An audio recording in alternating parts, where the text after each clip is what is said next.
It's 6 o'clock. I'm Simon Oxley. The headlines: critical report into Aylesbury Young Offenders Institute, Buckinghamshire schoolboy killed in road crash, and Home Office can't speed up Luton custody death investigation. BBC Three Counties Radio. A report into Aylesbury Young Offenders Institute has concluded conditions there are not safe enough, with high levels of violence amongst prisoners. Prison inspectors say this was in part down to long periods of lockup and inactivity among inmates, coupled with a chronic shortage of staff. More from Tony Fisher. The centre caters for over 400 young men, serving among the longest sentences for 18 to 21-year-olds in the country. Inspectors say the regime to manage the violence was either excessively punitive or ineffective, and more work needed to be done. They added that staff shortages required the ongoing deployment of temporary staff from other prisons. A 13-year-old boy has died after a two-car collision near Aylesbury on Sunday afternoon. It happened on the A413 at Weedon. The boy was travelling in a Vauxhall Corsa, which was in collision with a VW Golf at around 3:30. He's been named by his school as Jeremy Toombs, who attended St Thomas Fremantle in Winslow. The Corsa driver, believed to be his mother, was seriously injured. Police are appealing for witnesses. And a 19-year-old killed in a crash near Hitchin has been named as Jack Mudd from Stevenage. He was in a Peugeot which overturned in Gosmore in the early hours of Sunday. A 19-year-old man from the Hitchin area has been arrested. The Home Office has said it has no power to intervene in the official investigation into the death of a man in custody nearly 2 years after he died at Luton Police Station. In a letter to one of the town's MPs, the Home Office say they're sympathetic with the family of Leon Briggs, but they cannot speed up the IPCC's process. Political reporter Paul Scoynes has more. Leon Briggs died at Luton Police Station on the 4th of November in 2013, and the Independent Police Complaints Commission launched its investigation the very next day. Yet nearly 2 years on, the family of Mr Briggs say they're no closer to knowing what happened, and the MP for Luton South, Gavin Shuker, has been told by the Home Office that it cannot speed anything up. The Home Office Minister, Lord Ahmed, said he is sympathetic with the family of Mr Briggs, but the IPCC is independent and cannot be influenced by ministers. The IPCC says it hopes to complete what will be a comprehensive report as soon as possible. The Home Secretary Theresa May will tell the Conservative conference in Manchester today that high levels of immigration make it impossible to build a cohesive society. She will say a distinction must be made between economic migrants and refugees. And parents who refuse to pay fines for allowing their children to play truant will have their child benefit docked under plans to be set out by David Cameron. Work to fill a sinkhole that appeared in a St Albans street is continuing this morning. Over 420 cubic metres of foamed concrete has been poured into the hole in Fontmell Close. So far, more will be pumped in today. In sport, there are Football League trophy matches tonight for Luton, away to Gillingham and Wickham at Bristol Rovers, and Milton Keynes hosts its third and final Rugby World Cup match this evening with Fiji versus Uruguay at Stadium MK.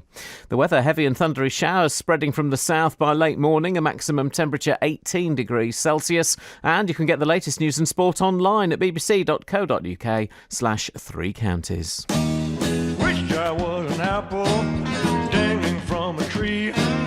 Every time you pass me by, you'd take a bite of me. I wish I was a bluebird, I'd never fly away.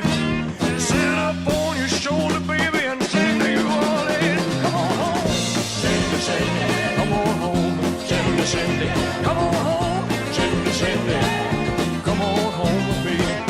I wrote it in a letter, carved it on a tree. I told it to a honeycomb, told it to a bee. Told them that I love you, they all know it's true. Say it till the cows come home, until it gets to you. Come on home, Cindy, Cindy, come on home, Cindy, Cindy, come on home, Cindy, Cindy, come on home with me.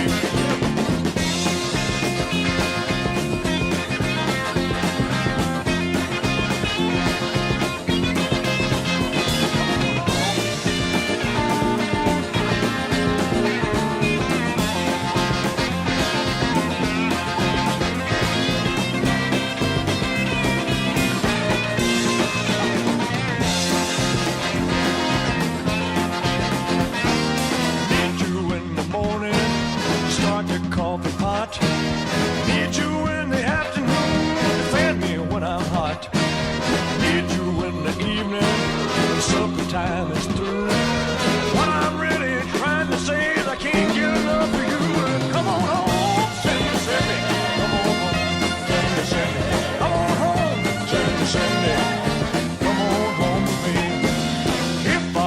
position. I'd harp on just one thing.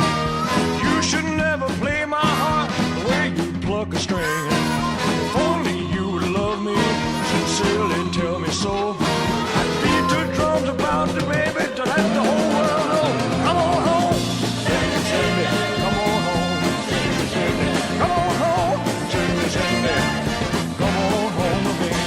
Come on home, Cindy, come on home, Cindy, come on home, Cindy.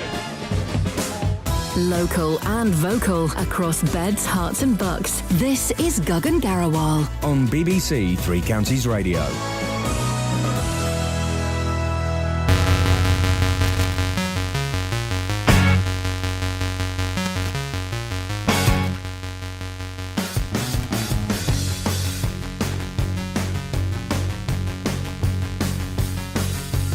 Every day I love you less and less. It's good to see that you've become obsessed. I got to get this message to the press. That every day I love you less and less. And every day I love you less and less. I got to get this feeling off my chest. The doctor says all I need is pills and rest.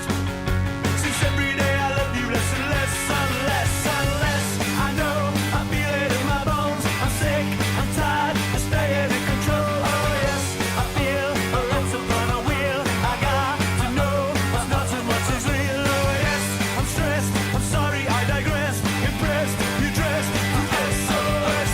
Oh, and my parents love me. Oh, and my girlfriend loves me.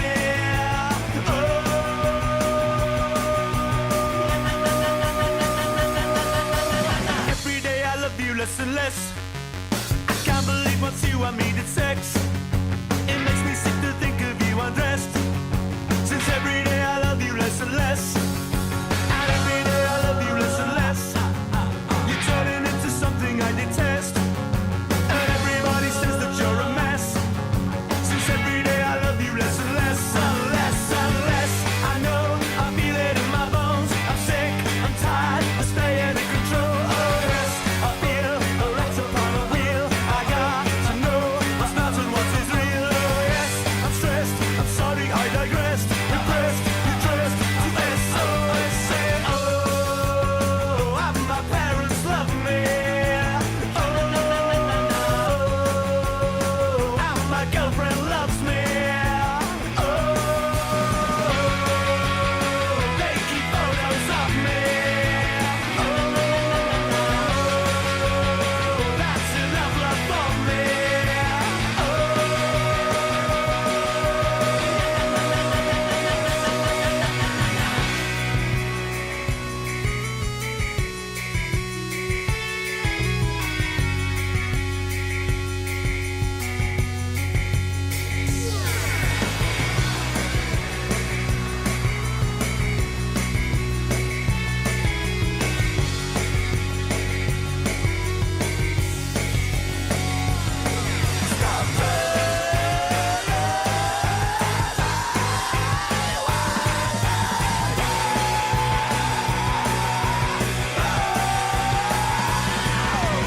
Oh, and my parents love me.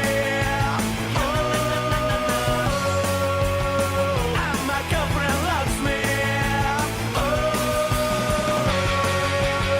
they keep photos of me. Oh, that's enough love for me.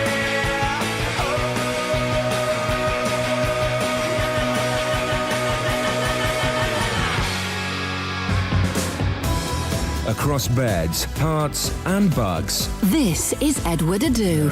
On BBC Three Counties Radio. Scott, what is going on? I've got Double tea. Danny Warbucks has bought in more drinks. I've got 2 drinks on the go. This is like the mid-90s for me. You should sub Wowzers. faster. Thanks. People think I'm weird because when I go out for a meal, I like to have 3 drinks on the go at the same time. Pepsi challenge. Well, I have a hot drink, tea or coffee. Yep. I have a water, and then I'll have a fun drink, a fizzy pop. Right, no, that's not weird. That's because you and I are both common. There we go. It's common as well. Oh, three, A four, cup of five. tea with your dinner. 9 4 5 5 5. Now, we played Edward Ado there. Scott, am I allowed to play? I'm talking to Scott, who doesn't work here, who may be listening, or he may still be listening to Norfolk because he likes Wally Webb.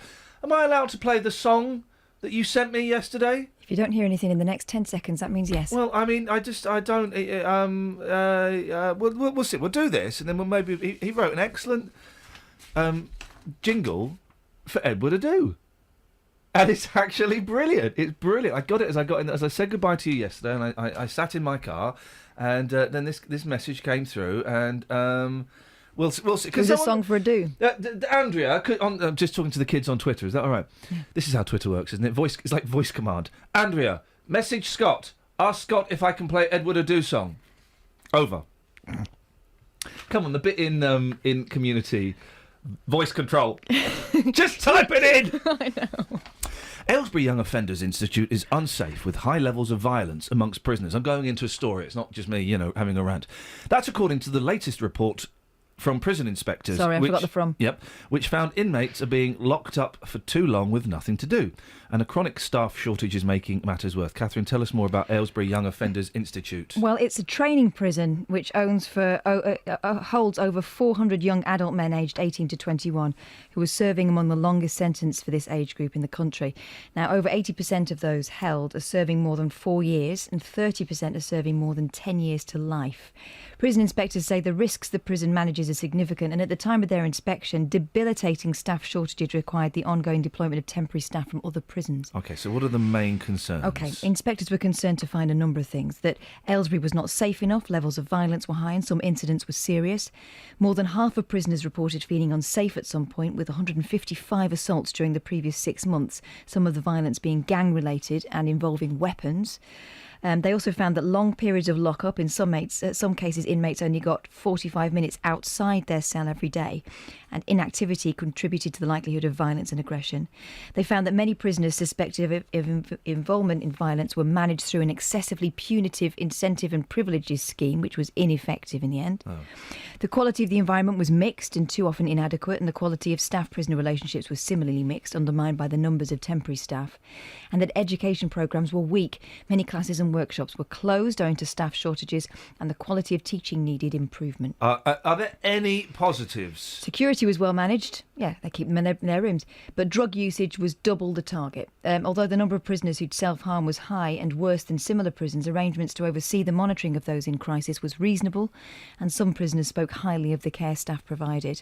They found that public protection work was reasonable, and the few prisoners the prison discharge were well supported. The few prisoners the prison discharged were well supported. Okay, and offending behaviour work was impressive. I have no idea what that means. With some innovative and encouraging initiatives being introduced. Okay. All right, to stop them having offending behaviour. What's been the reaction from campaign groups? Well, we'll be speaking later on to Juliet Lyne, the director of the Prison Reform Trust. She says that half of the population of Aylesbury's Young Offenders Institute are still teenagers, some facing longer in prison than they've been alive. It will be hard to imagine a more damaged or challenging group of young people to look after. So it's deeply distressing to read a report that describes too few staff, many of them temporarily assigned to the prison, trying to cope against unfair odds. Shortages have meant more time in cell, more frustration for those held there, and fewer opportunities to work towards rehabilitation. Okay. She says Michael Gove's promise to change the fortunes of our prisons cannot come a moment too soon. What's being done to address the concerns? Well, the senior civil servant responsible for the prison service in England and Wales is called Michael Spur. He's the chief executive of the National Offender Management Service. And he said staffing shortfalls have had a serious impact on the quality of the regime provided at Aylesbury, something we've worked out, I think. We were recruiting more staff and have put an action plan in place to address the recommendations made by the chief inspector in this report.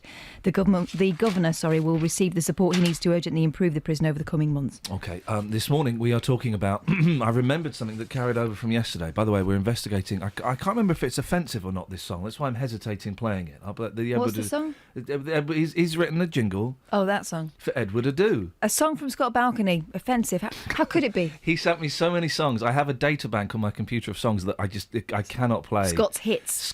I cannot play. I mean, they're very, very raunchy. Anyway. Scott's private hits. Well, if you're coming to the Luton Library Theatre on October the 17th, maybe you'll get to hear one or two of those. That's all I'm going to say. So today we're talking things that you get you currently get for free. I've got a blinding headache. Sorry, that's why I'm slurring a little bit. You get things you get for free that actually you should probably pay for. Right. Oh, the biscuits in the hotel room. All of the tea-making facilities in the hotel room, sachets ago. We all know people who work here who, when they get a little time away in a hotel, it's like they've never been away before, and they come back with their pockets stuffed full of coffee sachets and miniature shampoos and nail files and sewing kits. Yeah, I'm always. You can't take the dressing gowns, can you? Because you get done for that. There was a really nice one when I stayed for a weekend in Japan. Oh. They do nice dressing gowns, don't they? Yes, they do. It was like a proper. It was a proper kimono. It was beautiful. It was white with navy blue embroidery on it, and I thought I'll have one of them. Yeah. My sister said you cannot nick from Japanese hotels because they notice, and by the time you get down the stairs, they'll chop your hands off. They'll have you, and they will ask for it back, and it will be embarrassing. You will be sold into sexual slavery, the likes of which we can only... Travel news for beds, cards and bugs. BBC Three Counties Radio. On the M1 this morning, it's very quiet, but in both directions there are still the roadworks going on between junction 12 for Flitwick and 11 for Dunstable. Says the lane closed each way. Expected to get busy there later on. And St Albans on the North Orbital Road, there's a lane closed in both directions between the Park Street roundabout and the London Coney roundabout, so expected to get busy there too. And in High Wycombe on Marlow Road, there's roadworks too at Dawes Hill Lane. That's looking quiet so far. On the trains, there's no reported problems on the mainline trains, but London Overground has no service between Wilson Junction and Camden Road, and severe delays on the rest of the line. Samantha Bruff, BBC Three Counties Radio. So hang on a second. I've just realised what's going on. Right. You've been on holiday. Yeah. Right. So you left on a Friday. Thursday afternoon. Right. And now what day is it today? It's Tuesday. You're It's back Tuesday. on that's not a holiday. A holiday is you go at the weekend, you come back the next weekend. It was like a weekend break. City break. Well, how... Something break that rhymes with city. How can a weekend break start on a Thursday and end on a Tuesday? It was a long weekend break. Flippin' heck, Sammy. Broken Britain. Turns out that Gove and Osborne are right. We need to work more like the Chinese. The Chinese wouldn't take a long weekend city break. I mean, they're not allowed to. They've got to work. All the hours that. Not God. What are they into over there? What's their? But they're communists. They're not allowed to. No. So what's all the they got to work all the hours Mao sends. Hey, do you know what noise Chinese cats make? Mau mau. It's okay. It's political. It's not racist. Okay, See, I'm growing as a human. It was political and not racist. It was a little bit racist. 6:17. It's Tuesday, the 6th of October. I'm Iain Lee. These are your headlines on BBC Three Counties Radio. A report into Aylesbury Young Offenders Institute says it's not safe enough with high levels of violence amongst prisoners and a chronic shortage of staff. And a Buckinghamshire school has paid tribute to a 13-year-old pupil killed in a road crash in the county on Sunday afternoon. Nick Coffer on BBC Three Counties Radio. History coming up very shortly with the brilliant Dan Hill. He's a local historian. Sawbridgeworth, amongst other things, has got quite a rich history. As it's further east, there is a lot more influence with regard to things like air raids. Weekdays from 12. Great music as well coming up here on BBC Three Counties Radio. Freddie Mercury, The Great Pretender. Go West as well on its way. First though, here's T-Rex. Nick Coffer. It's fantastic to be able to get, people like Nathan Bell and Gary Matthew and, experienced but still early on in their careers, giving them the opportunity to come and make music in a lovely environment. Luton Library Theatre. Could you describe modern Britain in 50 records? Stuart Maconie is doing just that in his book. I don't think you're ever going to get another Beatles who dominate the pop cultures. Nick Coffer, weekdays from The 12 pop cultures. on BBC Three Counties Radio. I don't think you're going to get another Beatles that's going to dominate the pop cultures. The pop cultures. I've listened to it. I can play the song. Do you want to hear it? Scott's not given me permission, but that doesn't... I mean, what is permission these days? He sent it to you. It's yours. Okay, well, I'm going to play it. So this is Scott Balcony's Edward Ado song. Here we go. What was I thinking? Oh, hang on. Hang on. What's that? Oh, no. No, hang on a minute. I got the wrong thing. I tell you what we'll do. Let me play... that's me. That was a bit of Radio 4 that I taped on my phone. Let's play a song, and then I'll get it up. Let's have a little bit of this. 2, 3, 4... 5... 6.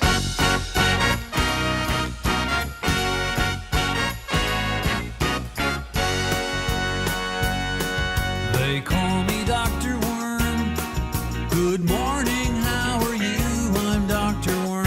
I'm interested in things I'm not a real doctor, but I am a real worm. I am an actual worm.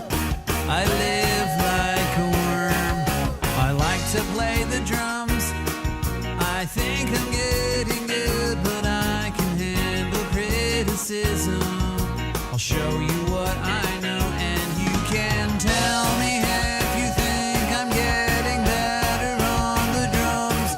I'll leave the front unlocked, 'cause I can hear the doorbell.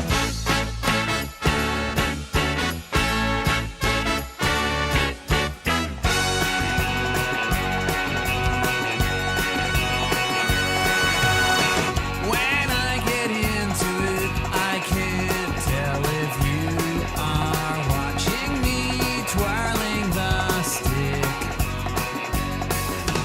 When I give the signal, my friend Rabbi will play the solo.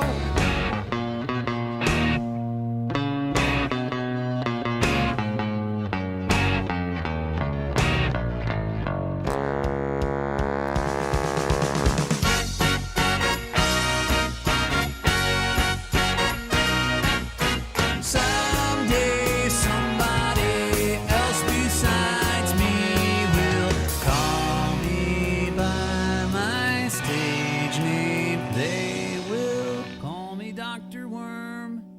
Good morning, how are you? I'm Dr. Worm. I'm interested in things. I'm not a real doctor, but I am a real worm. I am an actual worm. I live like a worm, and I like to play the drums. I think I'm getting good, but I can handle criticism. I'll show you what I know, and you can tell me if you think I'm getting better on the drums. I'm not a real doctor, but they call me Dr.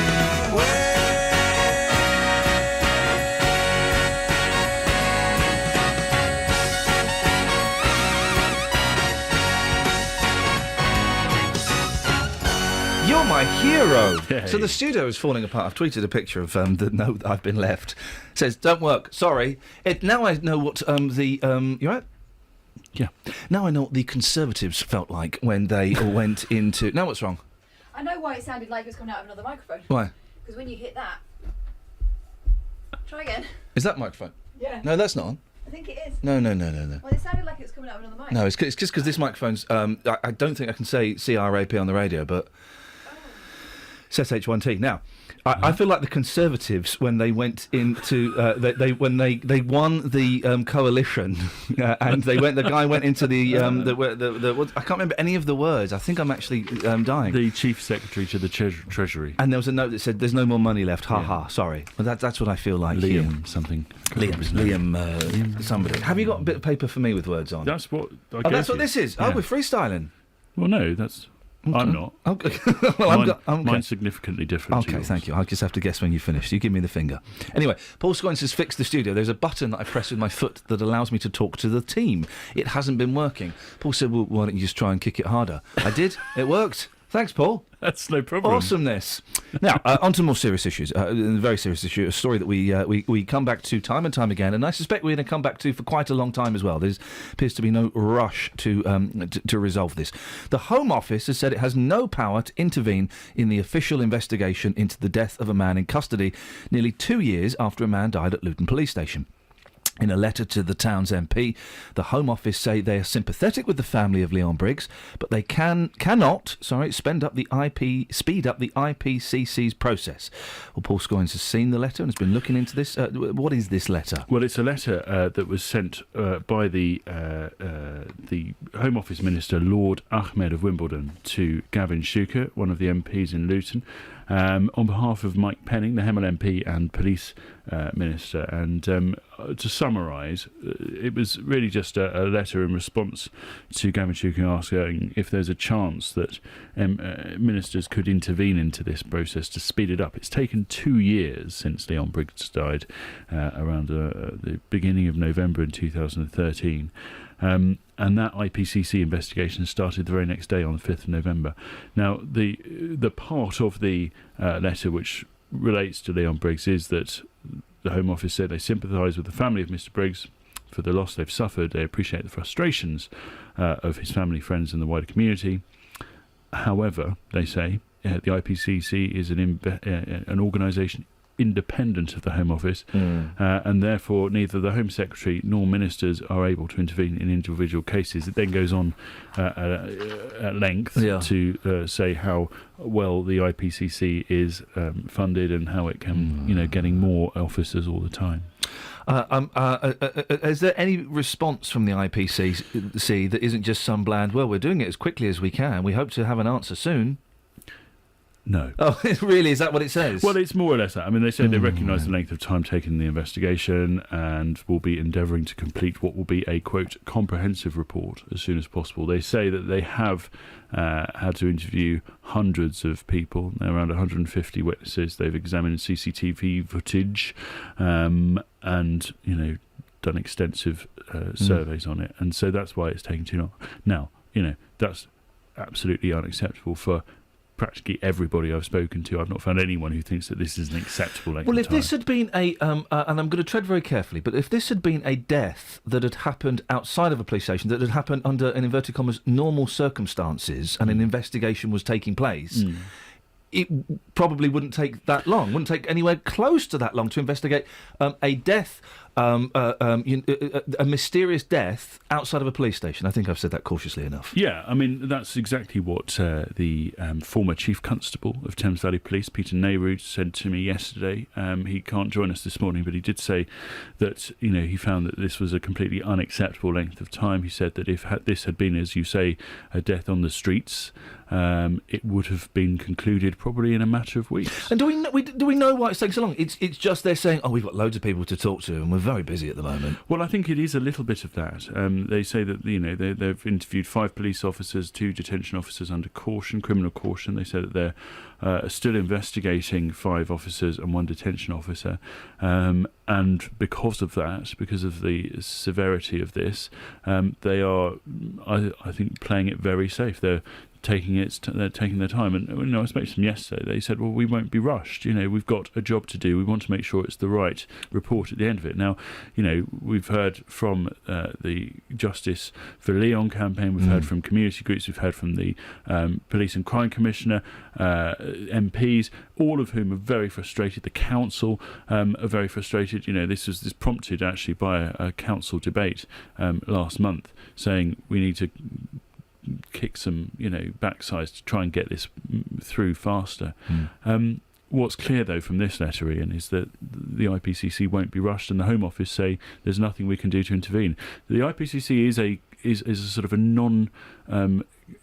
I wouldn't say non-government, it's not one of those. It's an office of government which is separate from any department. So it's got a sponsor, which is the Home Office, but it's not under the control of the Home Office. They can't say, do this, do that. Any ideas on costs? This must be costing a fortune. Well, I don't know what the actual IPCC costs are. Obviously, they're going to be extensive now, bearing in mind how much time they've spent on this. But the cost of suspending those officers on full pay, the Police and Crime Commissioner says, is around £24,000 a month. So we're looking now, 2 years on, at around £500,000 to the taxpayer of Bedfordshire, just for having those officers suspended on full pay. All right, well, listen, we have to move on. Thank you very much indeed. 03459 455 555. Let's get the trav.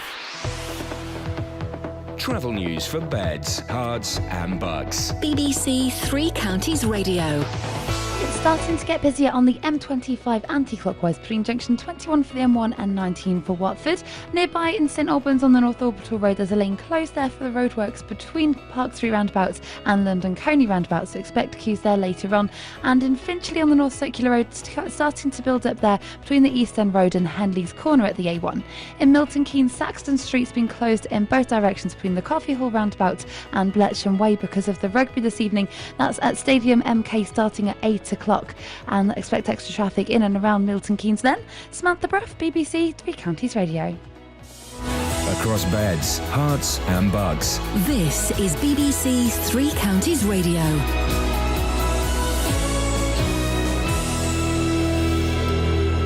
It's 6:30. I'm Simon Oxley. A report into Aylesbury Young Offenders Institute has concluded conditions there are not safe enough, with high levels of violence amongst prisoners. Prison inspectors say this was in part down to long periods of lock-up and inactivity among inmates, coupled with a chronic shortage of staff. A Buckinghamshire school has paid tribute to a 13-year-old pupil killed in a road crash on Sunday afternoon. Jeremy Toombs, a pupil at St Thomas Fremantle in Winslow, died when the car driven by his mother was in collision with another car on the A413 near Aylesbury. And the Home Office has said it has no power to intervene in the official investigation into the death of a man in custody nearly 2 years after he died at Luton Police Station. In a letter to one of the town's MPs, the Home Office say they're sympathetic with the family of Leon Briggs, but they cannot speed up the IPCC's process. Three Counties Sports. BBC Three Counties Radio. There are Football League trophy matches tonight for Luton and Wickham. Luton will make changes for the trip to Gillingham, with injured striker Craig McHale-Smith among those missing. It could mean a start for Jack Marriott after his 2 goals off the bench on Saturday. Here's assistant manager Terry Harris. We're very pro Jack. You know, we know that he can be a very good player. Similar to Craig, obviously not experienced, but having lost Craig for what was probably a tight hamstring more than anything else, Jack's come on and took his opportunity. Wickham go to Bristol Rovers with Marcus Bean suspended, although manager Gareth Ainsworth may have rested him anyway. We'll have to reshuffle without Marcus on Tuesday. He might have been one of the ones arrested anyway. He's getting on and his legs were, been used all season. He's done really, really well for us, and like I say, it's time now for maybe somebody else to come in and show them what they've got. And you can hear commentary on the matches involving Luton and Wickham in tonight's Three Counties Sport from 7. A reminder that Wickham's league match at Bristol Rovers on Saturday has been postponed due to international call-ups for the Bristol side. In the National League tonight, Boreham Wood are at Kidderminster. Liverpool hope to appoint Jurgen Klopp to replace sack manager Brendan Rodgers by the end of the week. The former Borussia Dortmund coach is favourite to take over at Anfield. And Milton Keynes hosts its third and final Rugby World Cup match this evening, with Fiji versus Uruguay at Stadium MK. BBC Three Counties News and Sport. The next full bulletin at 7. This is Iain Lee on BBC Three Counties Radio. And I've just worked out what Justin's going to do. What I'm going to ask Justin to do. I've just found a brilliant story. So, Scott Balcony contributes songs regularly to the show. Some we can play, some we just simply cannot play. He sends us songs whether we like it or not. Doesn't he just? Well, I found the Edward Adu song that he wrote. Would you like to have a listen? Yeah. Ed, if you're listening, this is for you, buddy. Edward Adu, what you do to me? I wish I knew. If I knew how it did it to me, Ed would do it to you. Edward Adu. There we go. Beautiful. That was gentle. Didn't write a theme tune for our Saturday show as he promised, but he spent time writing love songs to Edward Adu. Here we go. He's got a text here. Who's this text from? Ian from Solihull. Oh, blimey, Ian. Come on now. I do hope all you do-gooders listen to Theresa May regarding the immigrant situation. We've taken too many, and now it's seriously affecting our infrastructure. Okay, thanks, guys. Anyway, back to the fun stuff. I've got blinding headaches. If I start going off on too much of a whimsy, just put your feet up and enjoy it, because the drugs are kicking in, baby. The drugs are kicking in, baby. What you got? There was hang on. There's a story here that I saw. Right. There comes a time when things happen to you in life and you think, I can't claim on the insurance for this, either because it's too trivial, it's pointless, or because they will never believe me. I don't think I've ever claimed on the insurance apart from the multiple car accidents that I've had. I've never... The home insurance, and I tell you why. Well, because your premium will go up for more than the thing you're getting back. And I'll never forget when I was a child and the Pearl insurance man used to come round, Sandy Pagliaro. I remember him, Sandy Pagliaro would come. It was always an exciting moment when Sandy Pagliaro would come. Because you're allowed to hide? Well, no. But we were claiming, we were going to make a claim. I was about 6, we were going to make a claim. And it was for some rings. And it was a ring, I think. And so my mum made the claim, and she filled in the form, and Sandy Pagliaro, and I went, but Mum, you found that ring, remember? She went, no, I didn't. But, yeah, Mum, Sandy Pagliaro, Mum found the ring. No, I didn't find the ring. Iain, go upstairs to your room. We'll talk about this later. I didn't find the ring. I don't know what he's talking about. Fraud. The insurance fraud was rife in the 1970s. It was. Because all you had to do was tell the man that came round to your house. Exactly. All you had to do was tell Sandy Pagliaro. I wonder if he's still alive. It's a straight name. I don't know anything about the gentleman apart from that was his name, and it stuck with me. Italian chap. He was an insurance gentleman. Oh. Anyway, this fella, this has got to be bullshine, hasn't it? Go on. A man who found 12 horses licking off his car's paint. Licking off his what? Car's paint. Wowzers. Car's paint. Yes. Was among drivers who blamed animals in insurance claims to saga totalling £1 million. What? I don't think horses can lick off paint, do they? They've not got a rough tongue like a cat. A cat could do it if it was horse size. Their tongues are not pleasant. They're soft though. They're like human tongues, aren't they? Yeah. They're genetically the same as human tongues. If ever you needed a tongue transplant and there was a shortage of human ones, you could actually use a horse one. Yeah, you'd be talking like that. You'd have to trim it down a bit. Yeah. You totally have to trim it down a little bit, but... Yeah, anyone thinking of doing that, just a little tip there. Surgeons primarily would be the ones. Morning, Just! Good morning, player. How are you feeling this morning?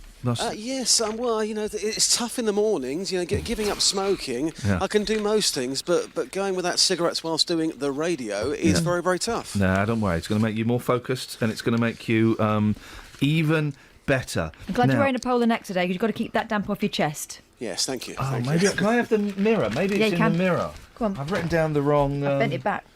Here it is. Here it is. Hang on a second. I'm not quite with it today, Just. You have to... Okay, play, no worries. We'll get there. We'll stagger through it. I quite like you when you like that, I don't know where it is. I've written it down. Oh, look, Kath, you do another story. I've got a great story for you, Just. But I can't find... Right. I've written down the wrong page. Okay, here's another one. Go on. Right. Coming up, history. In the words of Nick Hoffer. Dating app Tinder is killing romance, says BBC historian. A generation ago, it was all about the search for the one and the intense happiness and pain that so often goes with it. But such romance, the theme of countless novels, poems and songs, is dying out, according to historian Lucy Worsley. And the BBC presenter knows exactly where to lay the blame, according to the Daily Mail, page 3. It's Tinder. Now, which one's Tinder? Is that swipe right, swipe left. Is that the gentleman or the ladies in the Ladies, gentleman? Oh, okay. gentlemen. Oh, I don't know that one. Ladies and gentlemen. Ladies and gentlemen. Miss Worsley, 41 in case you were wondering, irrelevant, says the likes of Tinder meant it was easier than ever for couples to enter into relationships, meaning lasting love is being replaced by bored singletons looking for one-night stands on their mobiles. Don't stand on your mobile because your insurance will be invalid. It will crack the screen, guys. She's single. I'm guessing. That's her problem. She's just not looking for love in all the right places. That's the part that these apps are. I don't know if you've. What she's saying is, in the olden days, you got what you were given. Now people are looking. Okay, we're going to play a game. We've got Danny Warbucks is in with us today. I don't know if Danny's mic'd up. Is he on the? You have to go on the yellow, I think, Danny. Does that one work? That one works. Yeah. Oh, now I can't see you. It doesn't matter. Quick question, Danny. What colour is your wallpaper? Blue. Okay, Catherine, your wallpaper, please. I haven't got wallpaper. Sorry? Oh, I've got some wallpaper. In your bedroom? I've got one. So I meant to say in your bedroom. That was the specific point I missed there. Oh, blue. I've got that old-fashioned thing of having one wall with wallpaper on. Yeah. And it's kind of like a taupey colour with big swirly chrysanthemums on. Justin, do you know what taupey means? No idea at all. Taupey Friedner? Like a fudge colour. Fudge? Like a fudge. Fudge, so brown. But it's not quite brown, it's a pinky brown. Fudge is brown. Yeah, but it's taupe. Okay, I don't know what that means. What colour are the chrysanthemums? Cream and gold. Okay. Justin, what colour is your wallpaper in your bedroom? It's purple. Oh, of course it is. Flipping Prince. Page 26 of The Sun. Brits with red, purple or black wallpaper in the bedroom have more sex than those with lighter colours. No, in their imaginations they do. He thinks it's the hang on a wildebeest. second. How much sex are you getting, Catherine? None of your damn business. Justin, how much sex are you getting? I don't comment on those things. But your answers... One of us has been recently hospitalised, by the way. Your answers say it all. Justin, do you feel like approaching people asking what colour their wallpaper is? Do you know what? That sounds right up my street. So the ones we're looking for, just red, purple or black, okay? Yeah, no worries. People with... Here we If go. he finds another purple, we'll never hear from him again. People with red bedrooms make love on average 10 times a month. Flipping heck. It's because they're 10 working. times a month. It's because they're working. A red bedroom. Couples with black rooms get intimate 9 times, and those with purple decor 8. Dark green was the least sexy colour. Sex expert. Right, now guess what this... Listen, no one has red, black or purple walls apart from him and hippies. Look, a member of our team, 25% of the team has got purple wallpaper. It will be that 25%. Guess what this... You're going to love this, Justin. This sex expert is a woman. Guess what her name is? Is it Tracy Cox? It is. It is Tracy Cox. Is she a famous She's well known, yeah. No, she tried it once before in Milton Keynes. She tried it on with me. And years ago. Wowzers. Okay, well, it's only faintly libelous. Take that to the streets, Justin. Yeah, no worries, boss. Take care. Speak to you in a bit. 03459 455 555. I seen the demons, but they didn't make a sound. They tried to reach me, but I lay upon the ground. I seen the people, but they didn't make a sound. They tried to reach me, but I gave the run around. I reached for feelings, but they didn't make a sound. They tried to reach me, but I lay upon the ground. So miles and miles of squares, where's the feeling there? Still nobody cares. For miles and miles of squares, daydream, I fell asleep with the flowers. Daydream, I fell asleep with the flowers. I seen the demons, but they didn't make a sound. They tried to reach me, but I lay upon the ground. I seen the people, but they didn't make a sound. They tried to reach me, but I gave the run around. Daydream, I fell asleep beneath the flowers. Daydream,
Morning, Iain Lee, BBC Three Counties Radio, 03459 455 555. We can play What Colour is the Wallpaper in Your Bedroom, of course. It tells us a lot about your dedication to stimulation. Horizontal gymnastics. Thank you very much indeed. And also things that you currently get for free that actually you should probably pay for. 03459 455 555 81333. Start your text 3CR. Travel news for beds, cards and bugs. BBC Three Counties Radio. It's busy on the M25 anti-clockwise between junction 21 for the M1 and 19 for the A41 at Watford. It's also looking slow in Bricketwood on the North Orbital Road at the M25 junction 21A roundabout, and the A1 is slow now southbound on speed sensors from the Holiday Inn towards Barlett Lane at the Stirling Corner. In High Wycombe on Dawes Lane at the junction with Marlow Hill and Dawes Lane outside the John Hampton School, there's roadworks, so expect extra traffic there this morning. And on the trains there's no reported problems, but if you're using the London Overground this morning, there's no service between Wilson Junction and Camden Road because of a problem with the overhead lines at Hampstead Heath. Samantha Bruff, BBC Three Counties Radio. Sammy, thank you very much indeed. 6:45, Tuesday the 6th of October. I'm Iain Lee. These are your headlines on BBC Three Counties Radio. A report into Aylesbury Young Offenders Institute says it's not safe enough, with high levels of violence amongst prisoners and a chronic shortage of staff. A Buckinghamshire school has paid tribute to a 13-year-old pupil killed in a road crash in the county on Sunday afternoon. And the Home Office says it has no power to intervene in the official investigation into the death of Leon Briggs, nearly 2 years after he died at Luton Police Station. Let's get the weather! Beds, Hearts and Bucks weather. BBC Three Counties Radio. Hello there. Quite a mild start to the day, and we've just about seen the back of the rain, so now we're looking at showers for much of the day, and they're fairly heavy, quite slow-moving showers, so where they do fall, they're going to be sticking around for quite a while. We may have some thunder and lightning as well. As we head into the afternoon, we do see some breaks in the cloud to give us the odd brighter, perhaps even sunny spell, but then that's likely to fuel further showers. Temperatures reaching 18 degrees Celsius. Quite mild again tonight, showers continuing with lows of 11 degrees.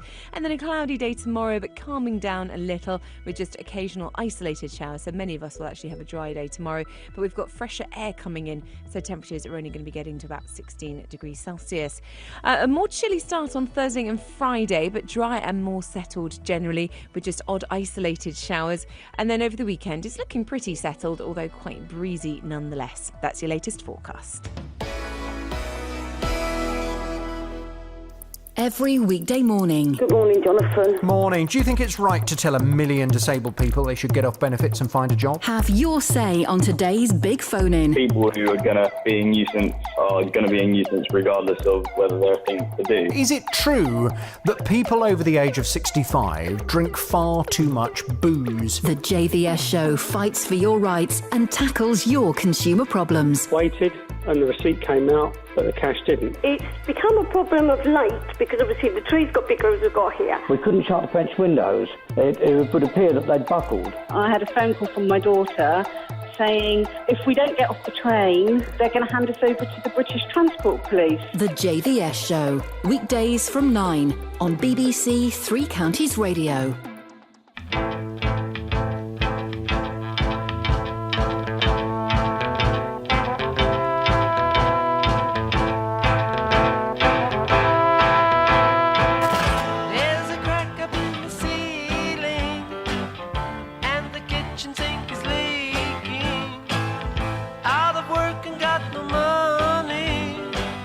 Sunday joint of bread and honey. What are we living?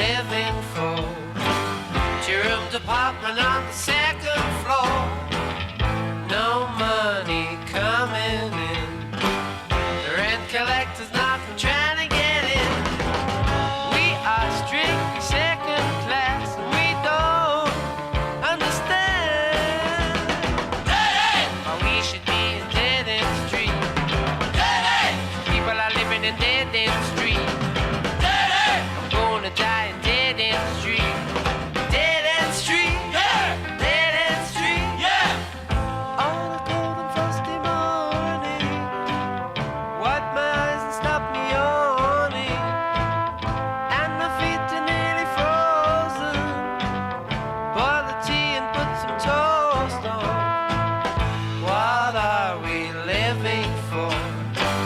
Your room department on the second floor. No chance to emigrate. I'm deep in debt now, it's much too late. We both want to work so hard, we can't get the chance. Hey! People live on dead end street. Hey! People are dying on dead end street. Hey! We're gonna die on dead end street. Dead end street, yeah! Dead end street, yeah!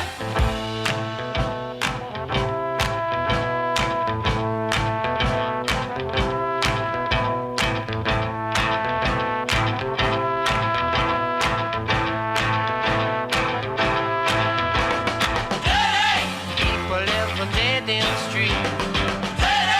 People are dying on dead end street.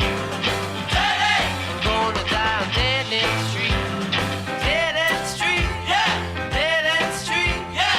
Dead end street, yeah. Head to my feet, yeah. Dead end street, yeah. Dead end street, yeah. Dead end street, yeah. How do you feel? How do you feel? Dead end street, dead end street.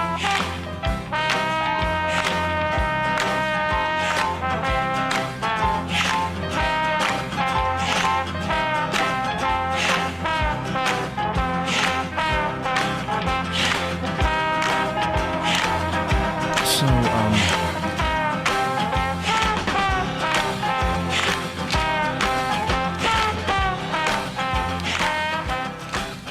just some bloke he met down the boozer doing the old trombone. He had a trombone with him. We had a session player in, and it was just all like too slick and professional. So he said, "No, this ain't working." Ray Davies went down the boozer, had a few beers. There was a band there, like an old school band. He said to the trombone, "Hey, do you want to earn a fiver? Come and play on the back of that. Have some of that." Very tight, Ray Davies. I'm learning from this book about. He did that trick. Would often do the trick of, "I'll get around it." What was everyone right? Oh, nuts! Can someone get it for me? I know him constantly. It's a good trick. All of the members of the band left at various points in the career to go and work on building sites where they earned more money than they did being members of the Kinks. Imagine that. He paid them like a stipend. Gosh. Well, What a man. if you work for REM, do you know what you get paid? A Michael stipend. Sweet. So this story was in the paper yesterday, and I thought of doing it, and I thought better of it. But as all these things, it's come round again. It's in the paper today, so I'm doing it. I kissed my dead mum goodbye, then doctors said she was still alive. Daughter shown the wrong body in hospital blunder. Now, Yeah. so it was a terrible story. She's really sorry, your mum's dead. She's in here behind this curtain, so you want to go and say goodbye. They go in there and they kiss mum and they cry and they're going to miss you, mum, and all that. And then they come out and they go, terribly sorry, your mum's in the next booth and she's perfectly fine. Well, your parent, when you die, you look a little bit different, but you're still. Well, it depends what you've died of. Well, okay. I mean, if your face has been eaten off by rats, then yes, it will be perhaps harder. No, but sometimes if people have got very poorly very quickly, they can change dramatically. Oh, come on. But I mean, You'd how know dramatically? You'd know your own dead mum, wouldn't you? You would hope so. When a hospital told Liz Page her mother had died, she was ushered into a cubicle to give her one final kiss goodbye. But the next day, she got a call to say she'd said a tearful farewell to the wrong body and her mother was still alive on another ward. Blundering medics had made the error after pulling out the file of another patient with a similar name who was being treated at the same hospital. Mrs. Page said she was emotional at the time and failed to recognise there'd been a mix-up. The 61-year-old added, "I know it sounds ridiculous that we didn't realise it was the wrong body." It does sound ridiculous. When you're told your mum has died, you're shown into a room, it doesn't enter your mind that it won't be her. No, but it would enter your eyes that it isn't her, and then that would communicate to the brain. You go, nah, you made a mistake. Don't know who this old dear is, but... Shock does weird things, though, doesn't it? I'm trying to find a reason why she wouldn't notice. Shock does very odd things. She said, I last saw my mum on a trolley with an oxygen mask over her mouth. Her death was the news I was expecting. My husband took me about an hour or so later. We were shown a lady in a cubicle. She looked like my mum looked when she'd been asleep in her chair with her mouth open and her nose in the air. Oh, yeah. I just... By the way, why did nurses do that? Sorry? The way that some people are left. I've had the misfortune of seeing two people died in my life, and Yes. the first one I saw was really shocking, probably because it was the first person I'd ever seen dead. But it looked like they'd not been left in a restful pose. It looked like they'd just given up resuscitating them and pulled the tube out. Yeah.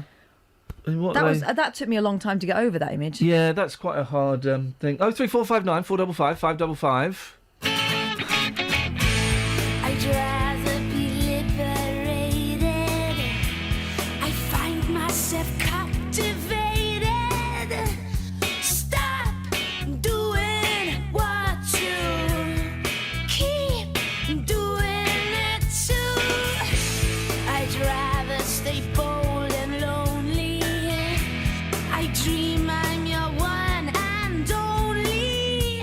Stop doing what you keep doing it too. Things are getting strange, I'm starting to worry. This could be a case for Mulder and Scully. Things are getting strange, now I can't sleep alone.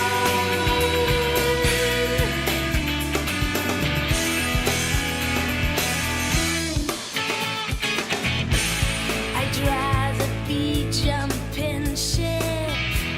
I find myself jumping straight in. Stop doing what you keep doing it too. Forever be dozy and dim. I wake myself thinking of him. Stop doing what you keep doing it too. Things are getting strange, I'm starting to worry. This could be a case for Mulder and Scully.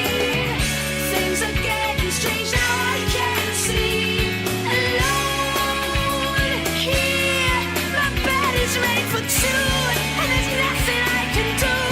So tell me something I don't know. My head is full of you. Is there nothing I can do? Must we all march into by two, by two? And as for some happy ending, I'd rather stay single and thin. Stop doing what you keep doing it to me. Things are getting strange, I'm starting to worry. And this could be a case for Mulder and Scully. Things are getting strange, now I can't sleep alone. Here, things are getting strange, I'm starting to worry. And this could be a case for Mulder and Scully. Things are getting strange, now I can't sleep alone. So what have you got to say about that? And what does someone do without love? And what does someone do with love? And what have you got to say about that?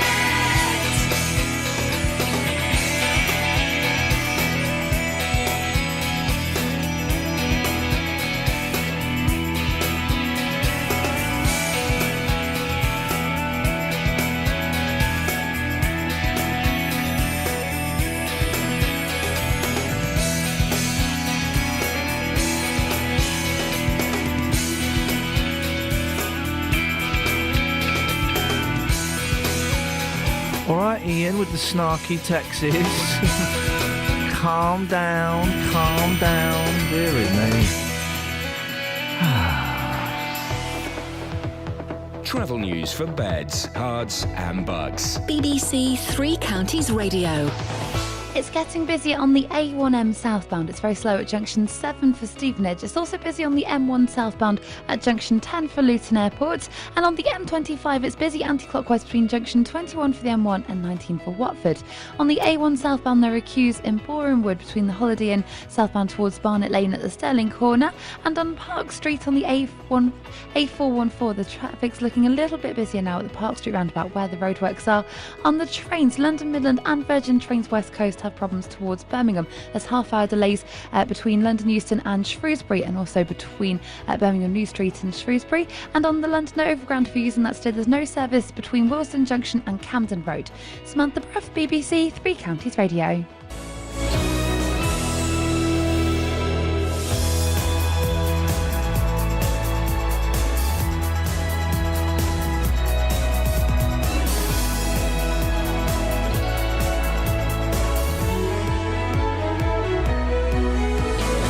Local and vocal across beds, hearts and bucks. This is BBC Three Counties Radio.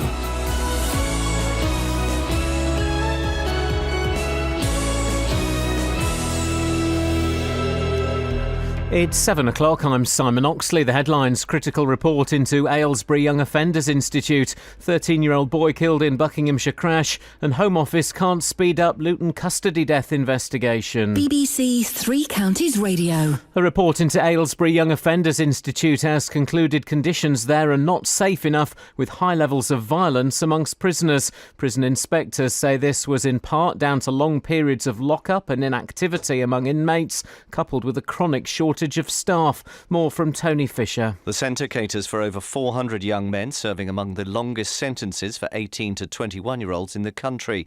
Inspectors say the regime to manage the violence was either excessively punitive or ineffective, and more work needed to be done. They added that staff shortages required the ongoing deployment of temporary staff from other prisons. A 13-year-old boy has died after a two-car collision near Aylesbury on Sunday afternoon. It happened on the A413 at Weedon. The boy was travelling in a Vauxhall Corsa, which was in collision with a VW Golf at around 3:30. He's been named by his school as Jeremy Toombs, who attended St Thomas Fremantle in Winslow.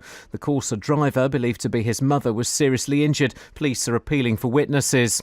And a 19-year-old killed in a crash near Hitchin has been named as Jack Mudd from Stevenage. He was in a Peugeot which overturned in Gosmore in the early hours of Sunday morning. A 19-year-old man from the Hitchin area has been arrested. The Home Office has said it has no power to intervene in the official investigation into the death of a man in custody nearly 2 years after he died at Luton Police Station. In a letter to one of the town's MPs, the Home Office say they're sympathetic with the family of Leon Briggs, but they cannot speed up the IPCC's process. More from our political reporter Paul Scoynes. Leon Briggs died at Luton Police Station on the 4th of November in 2013, and the Independent Police Complaints Commission launched its investigation the very next day. Yet nearly 2 years on, the family of Mr Briggs say they're no closer to knowing what happened, and the MP for Luton South, Gavin Shuker, has been told by the Home Office that it cannot speed anything up. The Home Office Minister, Lord Ahmed, said he is sympathetic with the family of Mr Briggs, but the IPCC is independent and cannot be influenced by ministers. The IPCC says it hopes to complete what will be a comprehensive report as soon as possible. The Home Secretary Theresa May will tell the Conservative conference in Manchester today that high levels of immigration make it impossible to build a cohesive society. She will say a distinction must be made between economic migrants and refugees. And parents who refuse to pay fines for allowing their children to play truant will have their child benefit docked under plans to be set out by David Cameron. Work to fill a sinkhole that appeared in a St Albans street is continuing today. Over 420 cubic metres of foamed concrete has been poured into the hole in Fontmell Close so far. More will be pumped in today. In sport, there are Football League trophy matches tonight for Luton away to Gillingham and Wickham at Bristol Rovers. And Milton Keynes hosts its third and final Rugby World Cup match this evening with Fiji versus Uruguay at Stadium MK. The weather: heavy and thundery showers spreading from the south through this morning, a maximum temperature 18 degrees Celsius, and you can get the latest news and sport online at bbc.co.uk/3 counties. Thank you, Simon. Morning in Lee, BBC Three Counties Radio. So what colour's your wallpaper? Red, purple, black. Means you're at it all the times. All the times?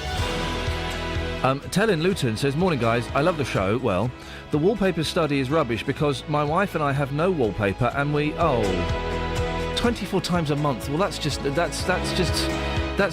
boasting and untrue. Stuff you get for free that you should pay for. Oh, and there's another thing in the papers today saying we need to visit elderly people more often. No, leave them alone. If you're old, right, and you're on your own, I'm making up that for the majority of you, not always, but for the majority of you, you kind of dig it that way. That's what I'm aiming for. I'm aiming to be an old man on my own. And the kids phone me up, once a month and let me know how they're getting on. They pop round for an hour and then they go. That's what I'm aiming for. I don't need constant company now, so I'm certainly not going to need that when I'm old and a bit grumpy. We'll look into that later on. 03459 455 555 is the phone number. Across beds, hearts and bucks. This is BBC Three Counties Radio. A report into Aylesbury Young Offenders Institute has concluded conditions there are not safe enough and levels of violence are high. Prison inspectors say this was in part down to long periods of lock-up and inactivity among inmates, while the situation was not helped by a chronic shortage of staff. The Director of Prison Reform Trust is Juliet Lyon, and she joins me now. Morning, Juliet. Good morning. Pretty damning report, isn't it? It is. It's very critical. It talks about inadequate work, training and education for prisoners, and the fact that it says it's not safe enough for this age group particularly is very depressing indeed. It was an unannounced inspection, and really the Chief Inspector found that although a few things that he could commend, on the whole it was, as I said, overall critical. Levels of violence seems to be one of the key factors. And allow me to play devil's advocate. If you're going to put, angry young men into an enclosed space, then violence is to be expected, isn't it? Well, certainly, yes. I mean, I think you're right. What you have to do is obviously make sure that you've got enough staff, and enough staff who are really well trained and who know the young men in their charge, who can intervene. Otherwise, yes, you're right. If you put people of that age group, particularly people who've had gang affiliations, together, then it is highly risky.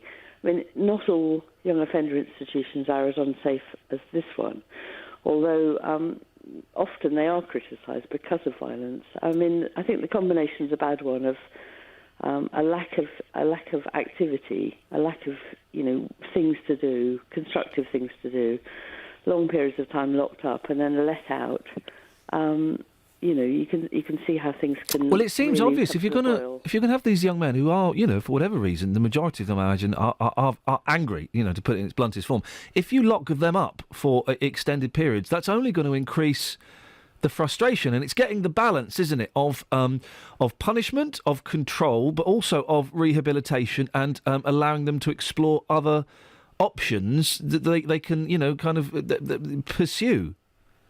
Well, exactly, because this age group, 18 to 20-year-olds, are at a stage, even though these young men mostly have committed serious offences, some of them are serving almost more than their lives, again.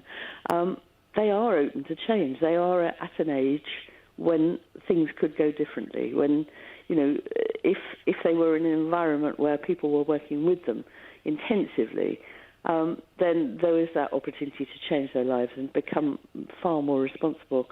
But what's very depressing here, and this is clearly one of the things that the prisons struggle with, is staff shortages and having to deploy people, temporary staff from other prisons, where they wouldn't know the young men in their charge. And that makes it just hard to be effective and do a decent job as a member of the prison staff, which is what you'd want. I would guess that a report like this, though, if you're thinking of going to work in prisons, you're not going to go and want to work there having read this report. It would scare people away. Well, it would. Yes, of course, it would worry you. I mean, if you wanted to be a member of the chaplaincy, you'd feel pleased that the chaplaincy had been singled out for good faith provision and a strong chaplaincy. Some of the offending behaviour work was seen as impressive, so we shouldn't say there was absolutely nothing happening there. But and they've managed some stability. I think the point you make about prison staff, you need the very best people to work in a place like this, particularly with young offenders. You need people who really see that there is some prospect of change, some hope that young people can turn their lives around, because indeed they can, and I've certainly seen that over years. But of course you don't want people who are going to be terrified. That involves pumping more money into it, doesn't it, and paying people a decent wage so that the best people want to go in there. And I didn't read the story, but I saw a headline over the weekend that one of the things that's possibly being considered for the future of prisons is privatising them. Well, one thing that's been considered is handing down more responsibility both to governors and possibly to local authorities. And we think that might be very worth considering. How would that help? Well, if you look at the local authority idea first, maybe one of the big metropolitan authorities like Manchester or London to try it out to start with, then they would have overall budgetary control of the justice budget alongside other solutions to crime, like some of the housing solutions, some of the solutions in education, some of them in drug treatment, public health, and so forth. So what you get is a mind-concentrating budget, which would, because prison is so expensive, you would keep it for the people who needed to be behind bars, and you'd focus on making it effective. But you'd spend some of the money on community service. You'd spend certainly a lot of it on treatment for addictions. And it might be a way of balancing things up. We just go on, throwing people into prison until we get a situation like this. And that's not going to profit anybody. This isn't going to prevent further crime or reduce the risk of more victims. So you do have to look at doing things differently. The idea of responsibility for governors would mean that they had more say over what happened in their prison and more responsibility for the outcomes. Is that prison working well? Juliet, I appreciate your thoughts this morning. Thank you very much indeed. The Director of Prison Reform Trust, Juliet Line, 03 459 455 555. This is Iain Lee on BBC Three Counties Radio. So this is the thing in the paper here that says we need to go and visit more old people again. Who is it? It was the numbers lady from Countdown Rachel the other week. Riley. That's it. Says, why not invite an old person round to your Sunday dinner? No. Remove the old part, and why don't you invite a person round? Why? What for? All right, I will. Danny Warbucks, do you want to come to my house for dinner on Sunday? Yeah, sure. Okay. What are we going to have? A roast. What sort of roast? Probably a bit of beef, actually, mate. Why have you got beef? I've not got beef. A bit fussy. This isn't I'm going to getting work. beef. This isn't going to work. I'm getting beef now. I've got beef. You're not coming. Had beef. Oh. I'll give you a beef fist in a minute. That came out really badly. But you got the point, and you'll get the point. The beef point. Again, that's just... Could have been worse. I could have said pork. I've said it now. No. Am I coming over or not? No. Oh. It's over. Why? They're going to have an empty table and an empty chair. Empty chairs and empty tables. Why the elderly need to see their family 3 times a week. You're having a laugh, aren't you? Families by Colin Fernandez. Oh, yeah, Spanish. Is it, though? Is Yeah. it with a Z or an S? Why? Which would be Spanish? Is it with a Z or with an S? It's with an S. On the end? Yeah. Well, then it's Portuguese. Actually, it's with a Z. I called your bluff. Now call that bluff.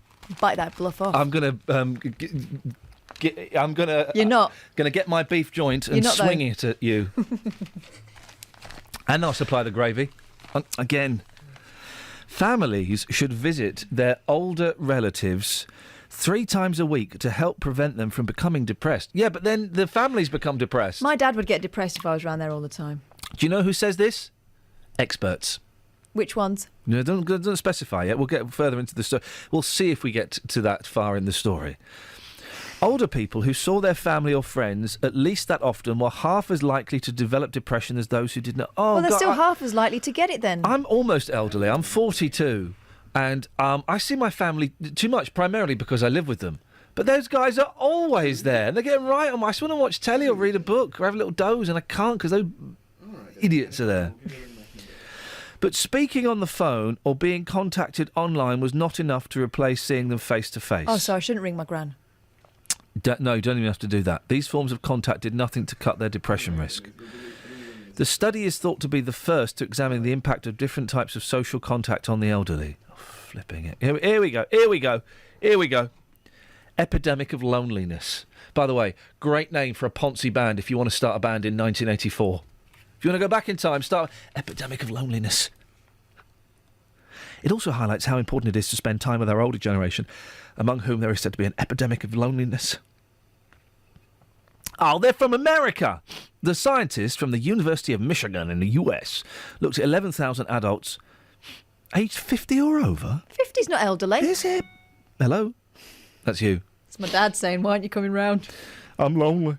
They then looked at the risk of depression 2 years later. No. Health Secretary Jeremy Hunt has said the UK suffers from an epidemic of loneliness, whereas Jeremy Hunt suffers from an epidemic of smugness. The campaign to end loneliness. Oh, you are... What's the alternative? If we were to put them head to head... The campaign to end loneliness says that 800,000 people are chronically lonely. Oh, some people are, but it's not necessarily just about being old, is it? If you're old, and do you know what? Let's do it. 42 and above, all right? Because I'm 42. If you're 42 and above, A, what's the longest time you've gone without seeing anybody? And B, be honest, wasn't it the happiest time in your life? Travel news for beds, cards and bugs. BBC Three Counties Radio. Busy in Dunstable on the A5 High Street South. It's very slow from Church Street towards Dunstable Road. And on the M1 southbound, they're accused at junction 10 for Luton Airport. We're hearing reports that it's much busier than usual there. And on the A1M southbound, it's very slow between junction 4 for Welwyn Garden City and 3 for St Albans. On the M25, it's busy anti-clockwise between junction 21 for the M1 and 19 for Watford. And it's also looking slow on the M25 anti-clockwise between junction 17 for Maple Cross and 15 for the M4. On the trains, Virgin Trains West Coast are reporting half-an-hour delays between London Euston and Shrewsbury as because of a signalling problem, and London Overground have a problem with the overhead lines at Hampstead Heath, which means there's no service between Wilson Junction and Camden Road. Samantha Brough, BBC Three Counties Radio. How was Amsterdam? It was lots of fun. Yeah? How much fun? Yeah, but I can't reply to Scott's tweet. Why is Bit that? rude, isn't it? Yeah, well, yeah, they generally are. Russ has come up with a brilliant idea, and I know what we're doing for the rest of the show. We're giving away our old listeners. Dennis is on the line, right? We're going to speak to Dennis in a minute.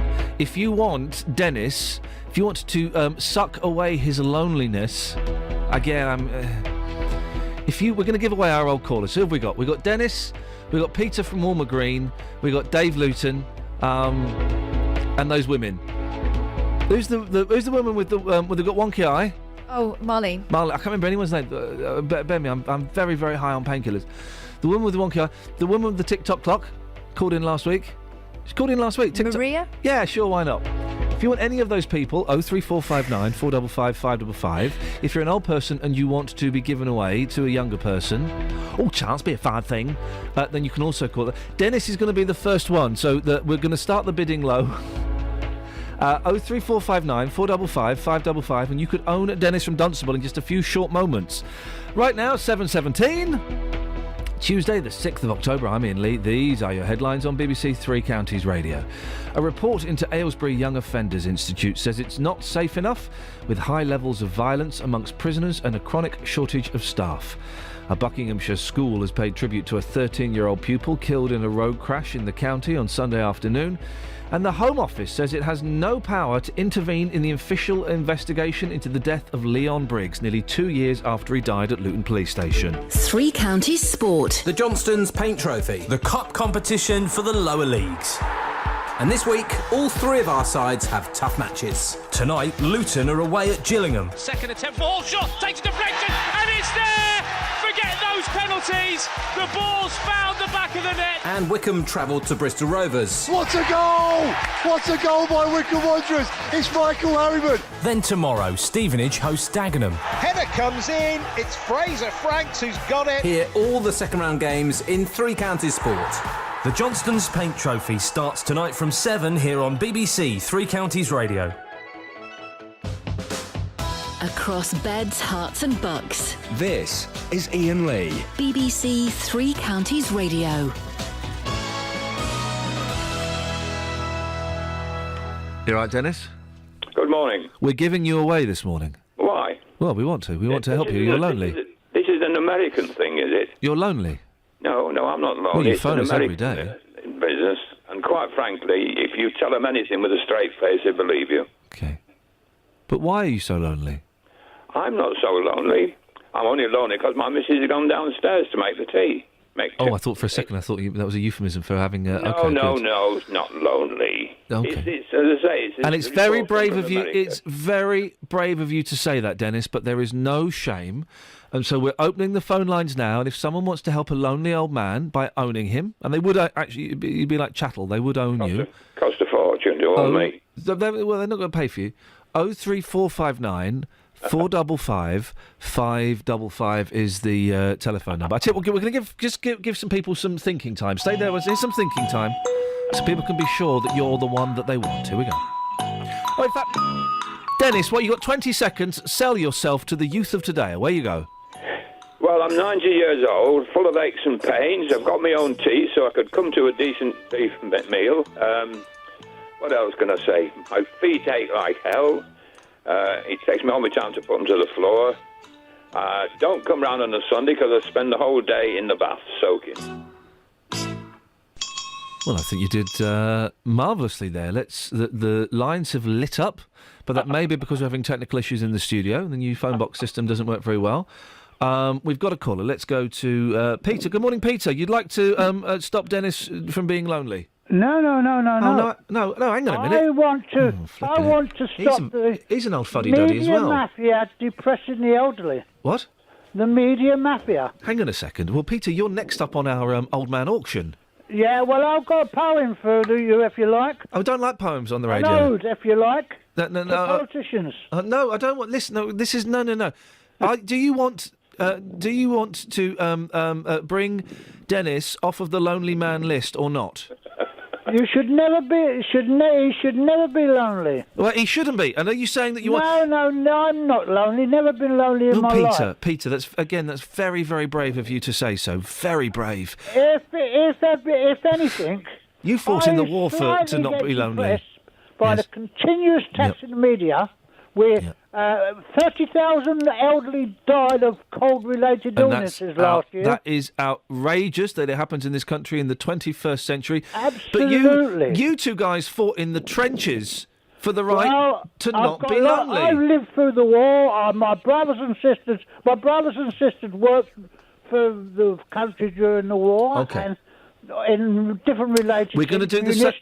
Okay. We're going to do the same thing. 03459 455 555. This hasn't taken off as well as I thought. I'm beginning to understand why people leave old people alone. Peter, I'm going to play the music. You've got 30 seconds to sell yourself to the younger generation. Away you go, Pete. Right, ode to politicians. In Parliament it has been found that Lotharios do abound. It has been said and spread around they are only seeking middle ground. Got another 15 seconds to go, Peter, to really try and sell yourself to the youngsters. Is that all? Well, in fact, you just got to look after yourself and feed well. Okay. Well, there you go. You've heard two very... Hello? Peter's put the phone down. Okay, maybe he's had a fall. You've heard two very brave but very, very lonely old men. Don't cry, Den. Don't cry, Den. Come on. Would you like to take them off our hands, please? 03459 455 555. Dennis in Dunstable, Peter in Walmer Green. But Dennis, we'll let you know if we get it. I'm guessing maybe the lines are down because there's literally no calls whatsoever. So we'll get back to you as soon as we've got someone that wants you. Okay. Try and hang in there, buddy, yeah? Oh, yes. Don't be too lonely. I'll drown myself, but I'll just have a wash instead. Put a sausage round yourself. I think that's what he said. Did he say put a sausage? Hello, Rob. I think he said that. 03459 455 555 is the phone number. Dennis and Peter are both up for grabs. Hang on a second. Dennis? No, Dennis is gone. We'll do it after past. We may have a taker for Dennis. Russell, hang in there, buddy, and we'll get back. And if you're an old person that wants to be, carted off to someone, we can arrange that. That's what we're here for, with the BBC. It's very, very brave. And thank you for everything you did in both World Wars. 03459 455 555. Getting choked up with the emotion here. Now, The Home Office says it can't do anything to speed up the official investigation into the death of a man at Luton Police Station 2 years ago. In a letter to the town's MP, the Home Office say they're sympathetic with the family of Leon Briggs, but they cannot speed up the Independent Police Complaints Commission's process. Well, in a moment, we'll speak to Councillor Jackie Burnett. But first, let's hear from the Police and Crime Commissioner for Bedfordshire, Ollie Martins. Ollie, thank you for joining us this morning. Morning, Ian. Leon Briggs died a year after you became PCC. It's kind of a shadow that's been hanging over, your time here, isn't it, really? Yep, that's fair comment. And I have a quarterly meeting with our IPCC Commissioner. And I always use the opportunity to say, when are we going to get the result to this? When are we going to get the results to this? Do they say? Well, earlier in the year, they were saying it would be March. Right. Clearly, it's not going to be March, because that was March 2015, not 2016. Their argument for it taking so long? I can't offer you much insight. I mean, they will say that by their standards, this is a complex investigation. So that's their explanation. And I know you can't answer this, and I appreciate you can't, but then, any death under mysterious circumstances, if that had happened in the street, the investigation would have most likely have concluded quite some time ago. So for them, with all of the power and resources they have at their fingertips to keep dragging it out with no end in sight, it's... Well, I do sometimes make the point that if this was a police investigation, I would have expected it to have concluded by now. You can look at some of the complex investigations that Bedfordshire Police have had to carry out during this period, and most of them have been to court and have got people banged up inside now.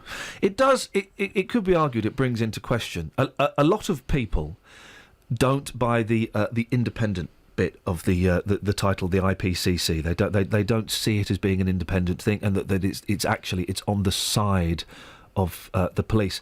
And whether that's the case or not, the fact that this has dragged on for 2 years will be interpreted by some people, I'm sure, as a cover-up, as hoping that people will forget about it and it'll go away. And it makes the coppers look bad. It creates a vacuum that people can then fill with their own theories. Yeah, that's right. And, this is the point I make, that it's actually having a corrosive impact on public confidence in both organisations, both the IPCC and Bedfordshire Police. And, given the circumstances that we're in Bedfordshire, we need a high level of public confidence in the police so that people are happy to work in partnership with them to keep their communities safe. When you've got something like this hanging over the force, it makes it difficult. It's a challenging set of circumstances. We do as much as possible to build public confidence, so people have seen 24 hours on police custody. Yep. I hope that gives the public some reassurance about the challenges that the police face and how they respond to them.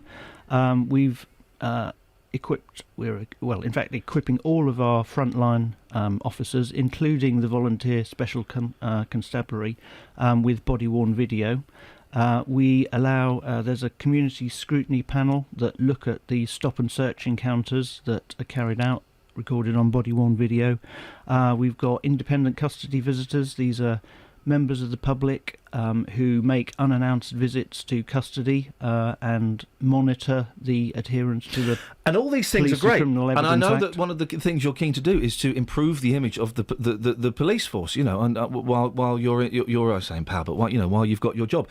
But all of that there is the shadow of the Leon Briggs investigation that's cast over it. Say that I want to bring in Luton Councillor Jackie Burnett on the line. Morning, Jackie. Morning. What are your thoughts on the way this IPCC investigation is going? I think the service they've delivered is not fit for purpose. I think it's really sad, the family. I think about if it was one of this had happened in our family, we would have been waiting, still no conclusion 2 years later. It's just really poor service. The argument, and let me play devil's advocate, Jackie, the argument that the IPCC, if I've got this right, I've put forward is they've had to interview over 150 witnesses, and they want to make sure they get this absolutely right. You would hope that they would be thorough and proper, wouldn't you? Yeah, I would definitely hope that they would, but I have not heard or seen any correspondence or heard anything from the IPC. And if I'm wrong, please, now, with Ollie on the radio, please correct me, that they're putting any more resources specifically on this.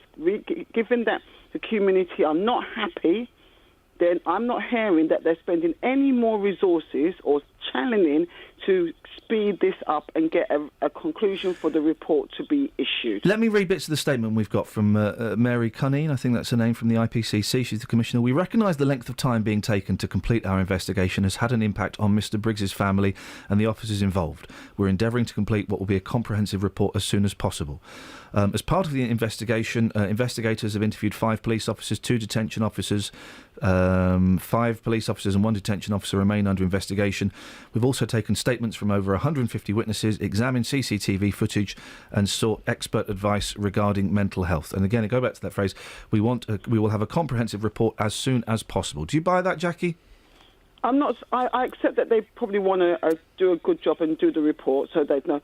But it shouldn't take 2 years. You know, I asked myself, if it was my family, I would be waiting here 2 years. If it's yours, if it was Ollie's, anybody member of the public, 2 years. We've had another death in custody in June. Are the family going to have to wait until 2017 and beyond to get some conclusion, a report issued so that they can move on to whatever comes out? This is not final. We haven't got the report. The family hasn't got the report, even to know what the next step is. And that's the thing, and Ollie. that's the thing that really saddens me. Jackie, let me just go to Ollie. There has been another death in custody, and it's another potential shadow over the fine work that the police service do. You would. There's nothing you can do, is there, to speed this up? No, and I can feel your frustration. I know you're frustrated. Yeah, because it puts the force, it puts our staff and officers in a difficult position, and it's a shadow over them. And we need these things resolved as soon as possible. Jackie, finally, you've been in touch with the family recently. What is this extended investigation what impact is it having on them? I haven't spoken to the family, in all honesty, since there was the justice for Luton. Okay, I've got the wrong information. So I'm not going to say that I haven't, yeah. But, that's when I was there, and I just sat and reflected. So it would be probably advisable if you or your colleagues were to speak to them. Okay. Yeah, but it's just poor service. It's a poor service. I think that's a very polite and mild way of putting it, Jackie. The community, the community came out and spoke to the lady, that Marion. 3 times they spent that time to engage. She reassured them. And they said that we don't have any faith in you. They said that clearly with anger and hurt, grieving.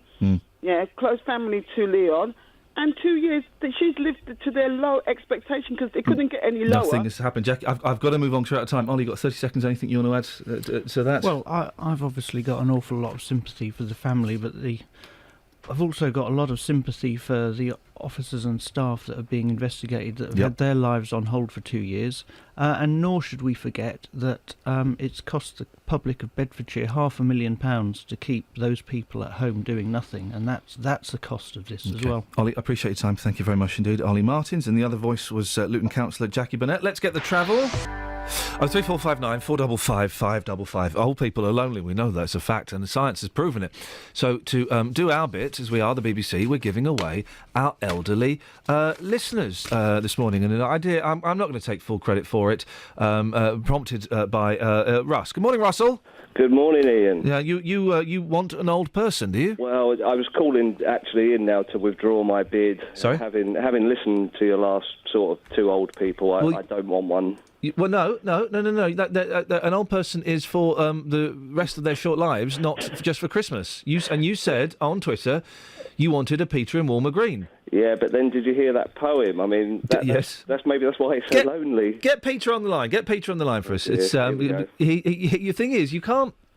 It's like, listen, I got a dog, right? It's kind of a similar thing. I got a dog, right? I don't like the dog. Me and the dog, we had a great walk yesterday in the drizzle, though. I think that's why I'm losing my voice. But I don't really like the dog. She don't like me. I don't like her. I certainly don't like her logs. But I'm stuck now. I'm going to have that dog until I'm, get this, 57. Well, I'm going to have that mate. dog until I'm 57. I can't. And it's the same with you. I mean, fair play, Peter. Peter. Yes. Good morning. How much longer do you reckon you got left? It can't be that much longer. What do you reckon? About 2 weeks. It's only 2. Russell, Well, that's a holiday time, isn't it? Russell would like to take you on and Well, help with your loneliness. he Why don't you would- have a chat with him? Go on. He would learn an absolute lot about life, I tell you that. You're not going to read me poems like that, though, like constantly, are you? Oh, no. I only use that on politicians. Oh, right, okay. Was that just a special one-off then? Absolutely. All right, don't bother again. I'll teach you. I'll even teach you how to play bowls well. Oh, that sounds like a nice idea in like 30 years' time. Well, I tell you, no. Most people who take up bowls in their older years got a great wish that they'd taken it up much earlier. I'm sure they do, yeah, but people have got to like do things like have jobs. And you've got to remember that with bowls, it's such a social game too. I mean, in Hitchin, for instance, there's a bowling club there with 1,300 members. Have you got many friends at bowls? Absolutely. All over the place. Sort of say bad things From when here you to arrive. I can see, Peter, why you're so lonely. It really... Hang on a second. Helen? Yes. Yes. Good morning. Yeah, good morning. I mean, are you phoning up because you want an old person? Well, I don't know why Dennis wasn't snapped up earlier. Really? You wanted Dennis? He's so entertaining. Well, I wish he'd make his phone calls entertaining. Maybe you've seen him privately, because the 10 minutes we get every day are not entertaining. Recommend Dennis. Sorry, Peter? I will strongly recommend Dennis to the lady. I love Peter too. Yeah. Well, I mean, Dennis is a marvellous character anyway, so for anyone to entertain the public like he does... When then, does he entertain the public? When has he ever entertained the public? Of course he does. Dennis? Yes? When have you ever entertained the public? Oh, years and years ago. Years ago. Helen wants to take you on. Does she? Yes. Well, I'm not a dirty old man, so that's all right. You're a dirty old man. I'm not a dirty old woman either, but I think you're I'll very tell you what, we'll learn together then, shall we? How to be dirty. Absolutely. And when they ring me, they this kiss me morning- this hour quite often. Yes. Go on, Helen.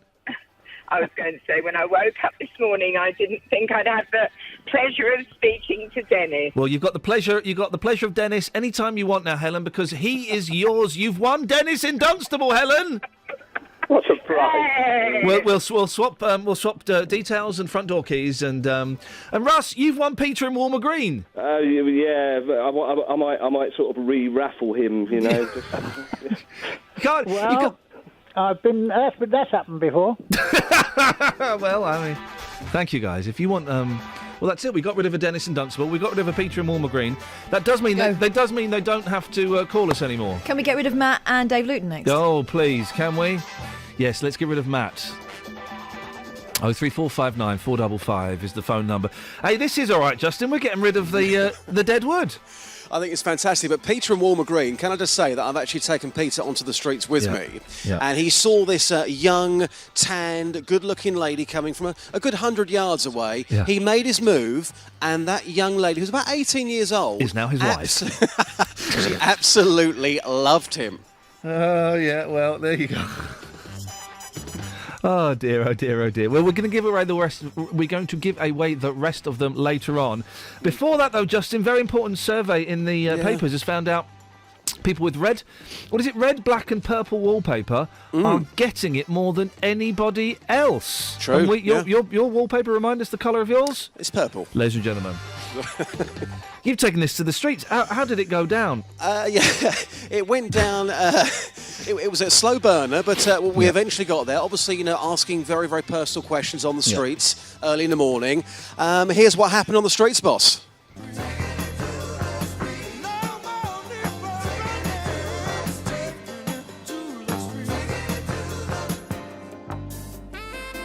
Taking it to the street with J-Dog.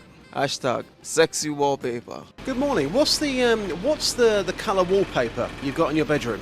Purple. Really? Yeah. Absolute player. Cheers. Fernando, how are you this morning? Not bad. Good. Whereabouts are you from in the world, Fernando?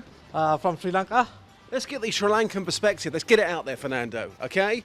What colour are the walls in your bedroom? Cream colour. Oh. Yeah. That was me thinking you were a player.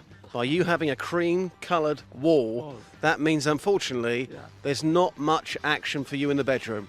Is that a fair perspective? No, it's wrong. How many girlfriends have you got? I'm married. Yeah, but how many girlfriends have you got, though? Before the marriage, you asking? No, I'm on about now. You're married, but how many girlfriends have you got? I don't have any girlfriend. I have my wife. Yeah, but how many girlfriends have you got alongside your wife? No, I don't have any. Michael, what colour is the wallpaper in your bedroom? Grey. It says this morning that those sort of colours mean that you're not getting a lot of action in the bedroom. Is that a fair point? Incorrect. No? Yeah, incorrect. Madam, what colour is the wallpaper in your bedroom? Pink. What? Pink? Why pink?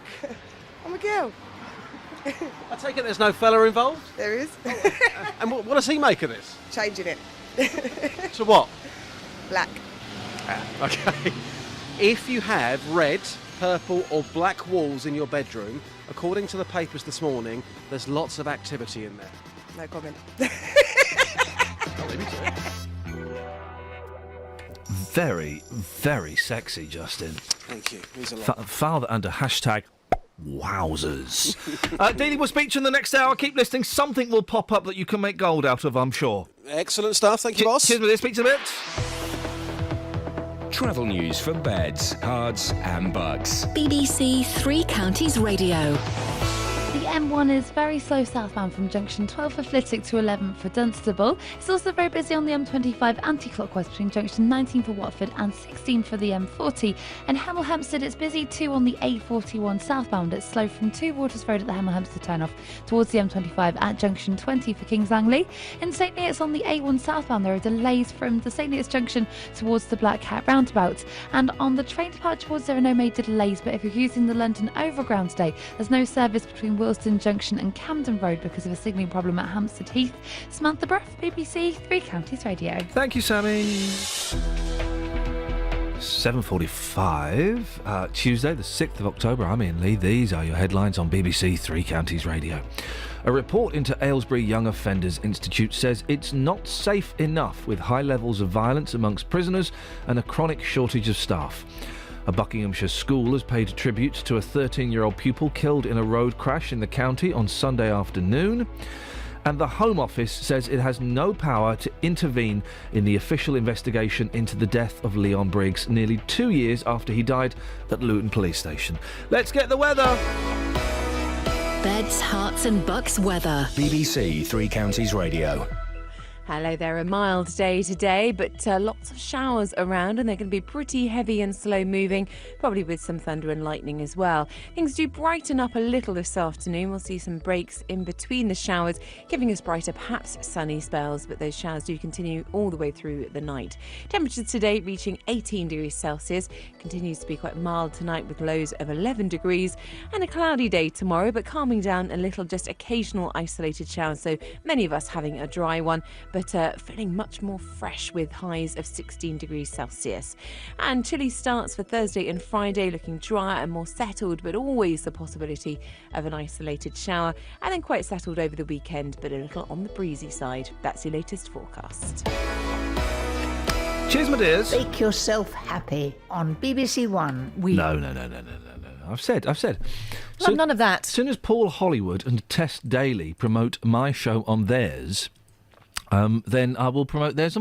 They don't need... The Great British Bake Off doesn't need local radio stations to advertise them. If you're at home listening, oh, flip, there's this great... What's it? Let me write this down. Great British what? That sounds amazing. I've never heard of that. It's too late to join it now. It's nearly finished. It's in all of the newspapers. It's on all of the TV... Well, it's on one TV channel. Is it on two? Is the spin-off show on one or two? I think it's on two. So it's on two channels. You don't need... We ain't got no listeners at this station. Speak for yourself. Chance would be a fine thing. We ain't got no listeners on this show. It's an exaggeration. I'm downplaying it. We haven't got enough listeners. Thank you. For our liking. So we should be advertised on shouldn't we? Really? When's that going to happen? Exactly, guys. Exactly. I mean, it did actually happen once, but only regional. We want to go big. We want to go national. We want to do, as the clown would say, we want to go large. We'd like to go large. 03459 455 555. Now, last week, We heard about the millions of pounds being spent on an apparently pointless review or reviews into the future of healthcare in Milton Keynes and Bedford. Healthier Together began 4 years ago, but was scrapped at a cost of just over £2 million and was replaced by another review, which the Mayor of Bedford, Dave Hodgson, says is costing a further £3 million. And let me add them up. 1, 2, 3. That's £5 million. And the reviews haven't come out yet. Oh, man. They were supposed to come out last year. We had a couple of dates last year, then a couple of dates this year, and now we're being told Christmas, but actually the whisper is that's unlikely. Well, the MP for Bedford, Richard Fuller, says it's now time to abandon this latest review. He joins me now. Morning, Richard. Morning, Ian. The latest we heard was possibly Christmas, although the whispers were actually probably be March or something like that next year. We're close, aren't we, Richard? We're close. Why abandon it now when we're so close? Well, we're not close, Ian. I mean, you said that we haven't had the results of the reviews. Well, we have, and the problem with the results is they don't show a solution, particularly between Bedford and Milton Keynes. My question is, if you're given a square peg and a round hole, at some point you're going to reach the conclusion you've got to stop trying to bang it into the hole. It is about £5 million, isn't it? That this is cost. It's kind of it's a brave move to just write off that £5 million. Well, look, it is. I mean, the objective of the study is to save money because we are making. I know that's the delicious irony of it. It's to save money. It really spend £5 million. It is an irony which the management consultants are laughing at all the way to the bank. But if you look at the money, there's another issue here, Ian. If you look at the two hospitals at the centre of this, Bedford Hospital and Milton Keynes, each of them has a different regulator. Stay with me. I know it's the NHS. It's complicated. Okay, I'm Bedford focusing. Hospital, it's the TDA. That's their regulator. For Milton Keynes Hospital, it's Monitor. Now, let's see what the two hospitals have done over the last year in terms of their efforts for saving money. In Bedford last year, their loss was just over £20 million. This year, they're going to cut that by 25% to £16 million. Perhaps not enough, but going in the right direction. Yep. If you look at Milton Keynes Hospital, its loss last year was £25 million, and this year it's planned to be £36 million, almost 50% higher. So if the objective is to save money, my question is, what is going on at Milton Keynes Hospital, and what is the regulator doing to hold them to account?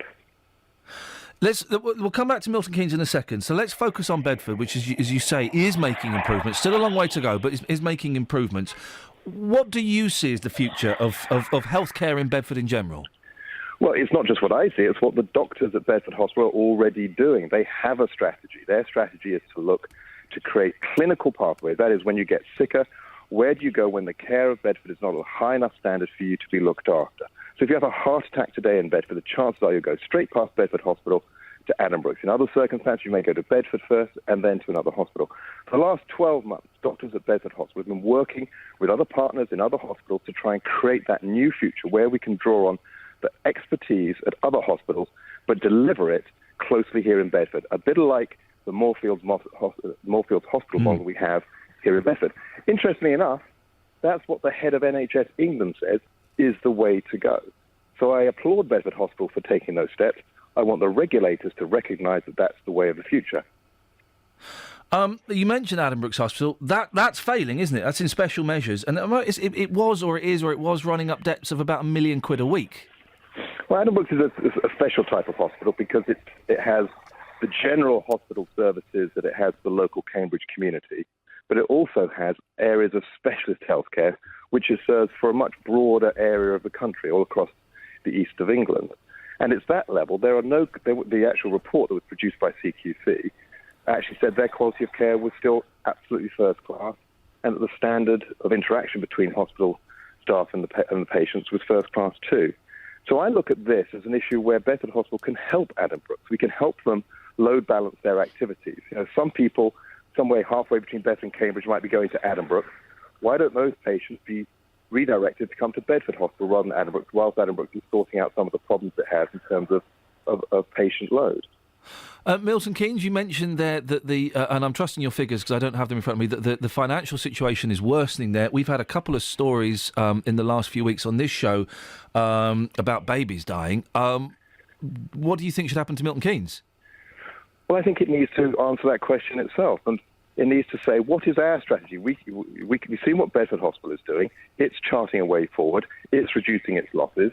Milton Keynes was seen by the Quality Commission as requiring improvement earlier this year. Its losses are increasing. I don't know what its strategy is. Which way is it going to go into an alliance with Luton? Is it going to look to the John Radcliffe at Oxford? But more importantly, for the people at Monitor, that group that regulates Milton Keynes Hospital, why are they indulging these losses at Milton Keynes? What questions are they asking about what the future of Milton Keynes Hospital is going to be? Because it sure as hell isn't going to be with Bedford Hospital. Richard, really interesting to talk to you. Thank you very much indeed. MP for Bedford, Richard Fuller. And it is a delicious irony that a review that's supposed to be working out how to save your hospital's money so far has cost £5 million. I mean, gosh. This is Iain Lee on BBC Three Counties Radio. Now, isn't it funny? So, the Great British Bake Off show. Yeah. You've seen Andrea's tweet? Yeah. She gets it in the States. Mm-hmm. What's it called in the States? I don't know. The Great British Baking Show. It's not called that. That's what she says. Now we know that Andrea listens in America, and while she's listening, she the right wrist is going up and down, up and down. The left wrist suddenly fills up, and then up and down, up and down. She's drinking. Yeah. She's drinking Danny Warbucks. So she may be completely blotto by now. Maybe to bake off means something different in America, and they've had to change it. Yeah, that could be. Did you bake off? You smelt it. You dealt it.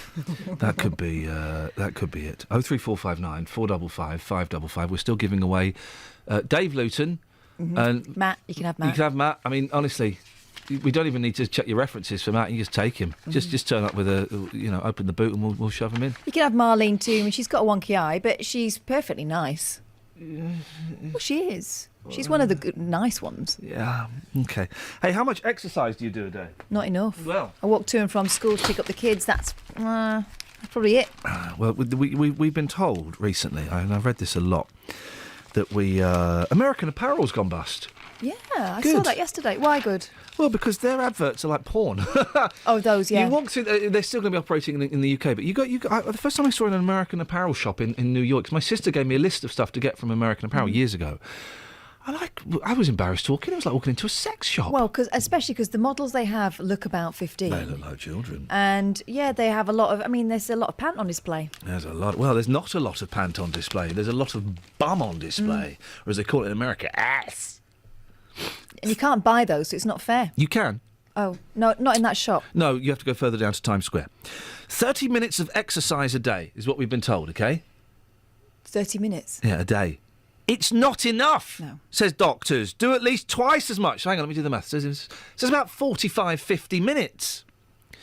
Official advice on the minimum exercise people should do may not be enough to lower the risk of heart failure. Do you fancy a walk to Greg's? Do you know who's come up with this? Experts. Oh, right, those guys. The government advises that adults should undertake 150 minutes of moderate exercise every week. Just half an hour of brisk walking, cycling. Now, here's the rub. Right. They always say this. Gardening is not exercise. If you're mowing the lawn, yeah, but that's not gardening. Depends what you're pulling out. Well, no. If you're just on your knees, in the garden. Yep. It's a nice day. Get outside. No, but you're on your knees and you're just doing that.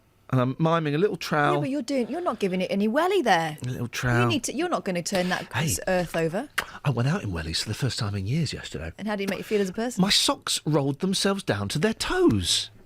How is that possible? I've never had that. Honestly. Put the first leg in, I just shoved it in. Second leg, oh yeah, I've got to fold the jean back around my leg, like Mum taught me. Are your wellies too tight? No, the wellies are quite loose. Oh. Size 10, that's the size of my feet. But the sock on my left foot had rolled down to the toe. It was so much fun. It was so much fun. I enjoy wearing the wellies, actually. I might wear them again. I quite like wearing mine. Okay, great, wellie. Danny Warbucks? Yeah. Okay. I don't know wellies. Have you got any? Yeah, my nan gave me some. Oh, handy. Just half an hour of brisk walking, gardening is not exercise. I'm not having that. You're on your knees and you're just troweling. There's nothing. Digging. It will keep you fit and well. But research suggests people may need to do twice. Oh, for crying out loud. I think they're talking about sort of pole dark style scything. Or even 4 times that amount of activity to see a significant effect on their heart. I tell you what I'm going to do, right, is while they're all deciding exactly how much exercise it is we need to do, I'm going to sit on my fat backside that's getting fatter every single day, and I'm going to eat chili and jacket potato and sour cream. And when you've worked out how much exercise I need to do, then I might consider getting off my bum and doing it. Travel news for beds, cards and bugs. BBC Three Counties Radio. In St Neots on the A1 southbound, a lane's been closed between the St Neots Junction and the Great Barford bypass at the Black Cat roundabout. That's because a lorry's tyre has blown out. On the M1 southbound, it's very slow from junction 12 for Flitwick to 11 for Dunstable, and in Dunstable itself on the A5, it's really busy southbound between Dunstable Road and the M1. In Wendover on the A413, it's slow between Nashley Road and London Road. It's also busy in Marlow Bottom on the A404 from the M40 at the High Wycombe Handycross roundabout towards the Bisham roundabout. On the train departure boards, there are no delays showing up at the moment, but on the London Overground, if you're using that today, there's no service between Wilson Junction and Camden Road. Samantha Bruff, BBC Three Counties Radio. Sammy? Yes? Gardening is not exercise, is it? I don't think so. Okay. Did you do much exercise in Amsterdam? None. No. What did you do there? I went to see the Anne Frank Museum? Canals. Canals, Not okay. the Anne Frank. Canals. She went to Canals. Okie dokie. Canals. Local and vocal across beds, hearts and bucks. This is BBC Three Counties Radio.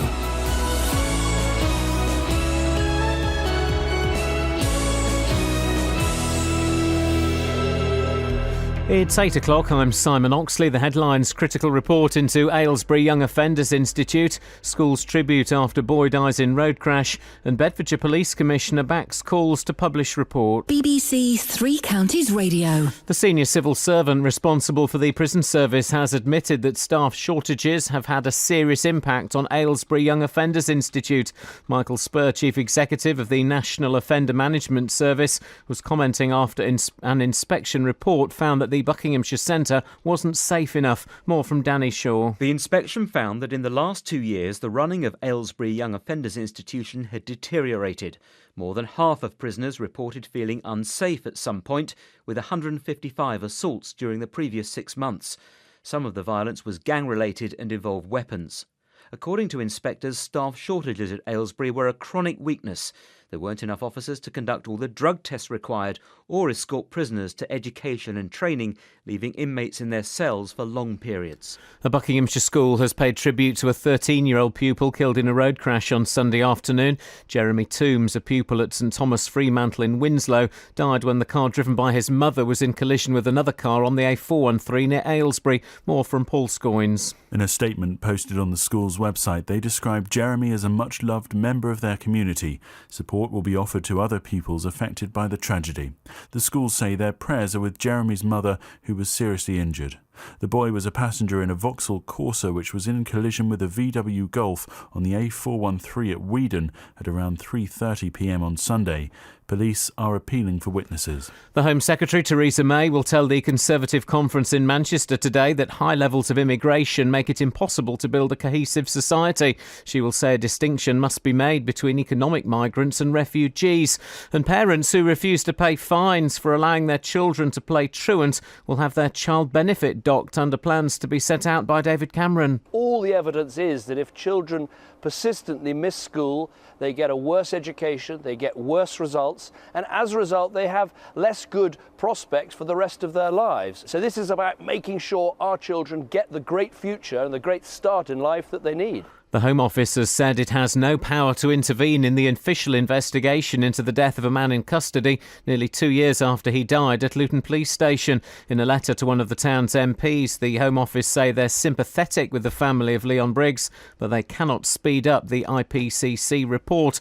Bedfordshire Police Commissioner Ollie Martin says it affects public confidence in the force. It creates a vacuum that people can then fill with their own theories. Yeah, that's right. And, this is the point I make, that it's actually having a corrosive impact on public confidence in both organisations, both the IPCC and Bedfordshire Police. In sport, there are Football League trophy matches tonight for Luton away to Gillingham and Wickham at Bristol Rovers, and Milton Keynes hosts its third and final Rugby World Cup match this evening with Fiji versus Uruguay at Stadium MK.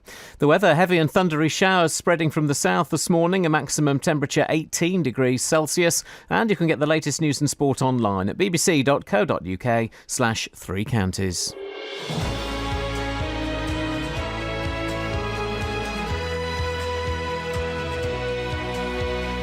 To the young gentleman that's just texted in, are you giving away Justin Dealey? I'll take him off your hands. No. We're only giving away the old listeners today. Dennis in Dunstable, Peter in Walmer Green are gone. Dave Luton, Grumpy Matt, not gone. If you want them, get them fast. Not because there's a big demand, but they're very, very old. It's 03459 455 555. Also, this nonsense that gardening is exercise. Is it? Flip! If you're mowing the lawn, but that's not really gardening, that's just manual labour. The actual art of gardening is not exercise at all, guys.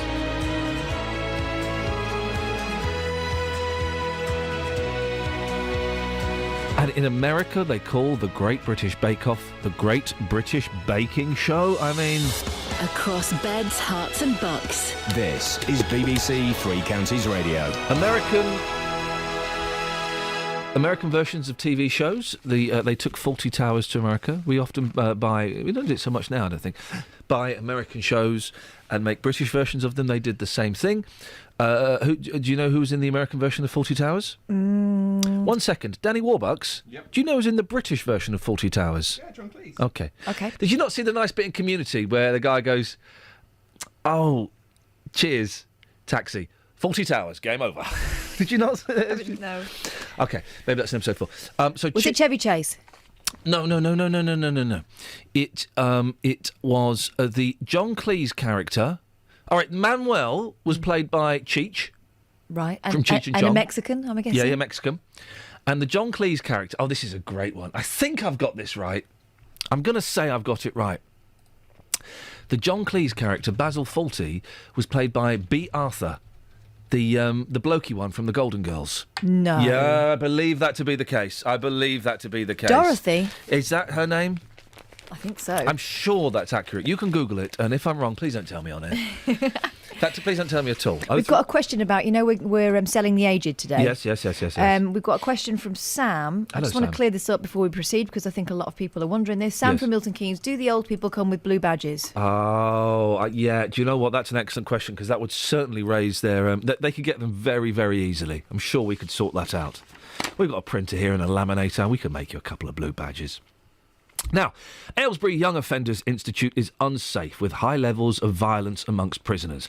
That's according to the latest report from prison inspectors, which found that inmates are being locked up for too long with nothing to do. And a chronic staff shortage is making matters worse. Well, we've got a couple of guests on this. Let's go to Martin Lomas first, who's the Deputy Chief Inspector of Prisons. Morning, Martin. Good morning to you. What are your main concerns about this place? Well, we have many. It's deteriorated on a number of fronts. It's not safe enough. There isn't enough activity. Prisoners are locked up for too long. There's a lack of purpose in the institution.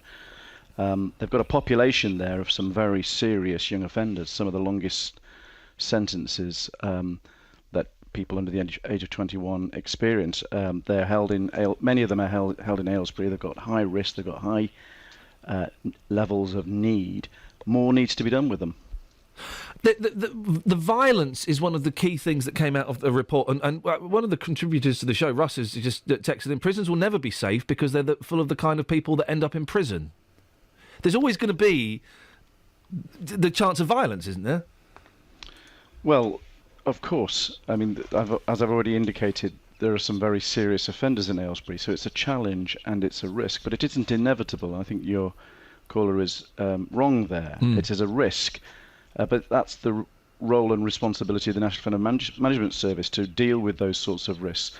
Half the prisoners in Aylesbury told us that they had felt unsafe at some time, and a quarter still felt that way when we visited. There was too much violence, too much of it was very serious, and the policies that were being applied, we don't say that the prison was inactive. They were trying, but what they were doing wasn't effective. There were big issues around gang violence, gang affiliations, I should say, which could lead to violence. And another issue, people were locked up for long periods of time. The prisoners themselves told us that was causing in them levels of frustration, and that in itself was feeding into conflict. These are young men. Your listeners would understand that if you lock young people up for long periods of time, we found, for example, 40% of them locked up during the working day. When they should have been at work, when they should have been in education, they were locked up. So they were saying, and we believe them, that that was leading to frustrations and difficulties and potential violence. And are they being left locked up due to bad management, or is it just because the shortage of staff there?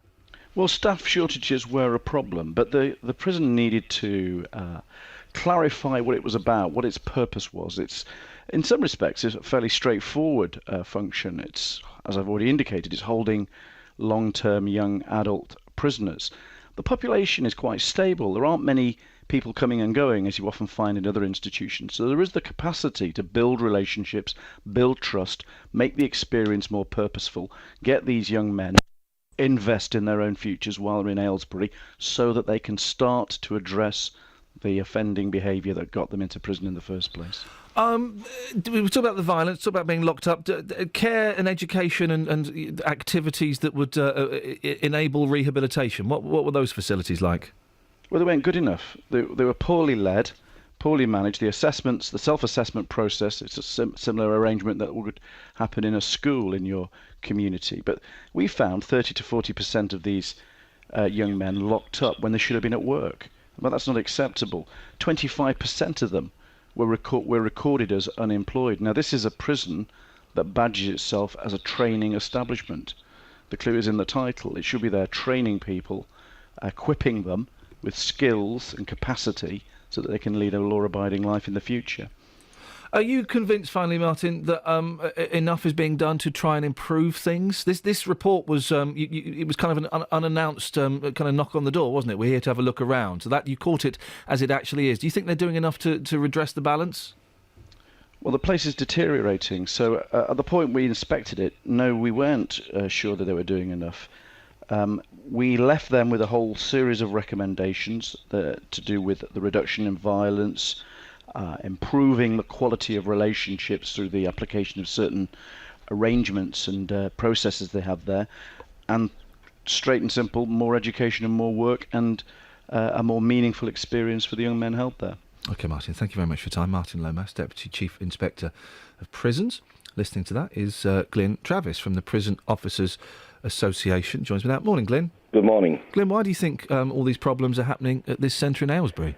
I think Martin summarised where the underlying problems are, and that is the fact that, lack of regime, lack of purposeful activity, lack of workshop spaces, and critically a lack of staff. And all of those are a recipe for a deteriorating and failing prison. Why is there a lack of staff, Glyn? Is it there specifically, or is it worse there, or is it a problem across all prisons that there are just less people going into the business? Globally, across all of the prison estates, we've had a chronic staff shortfall.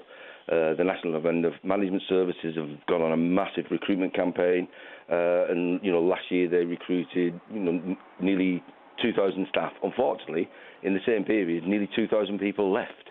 And so the turnaround, the revolving door policy of staff coming in and staff leaving because of the violence and everything else that's associated.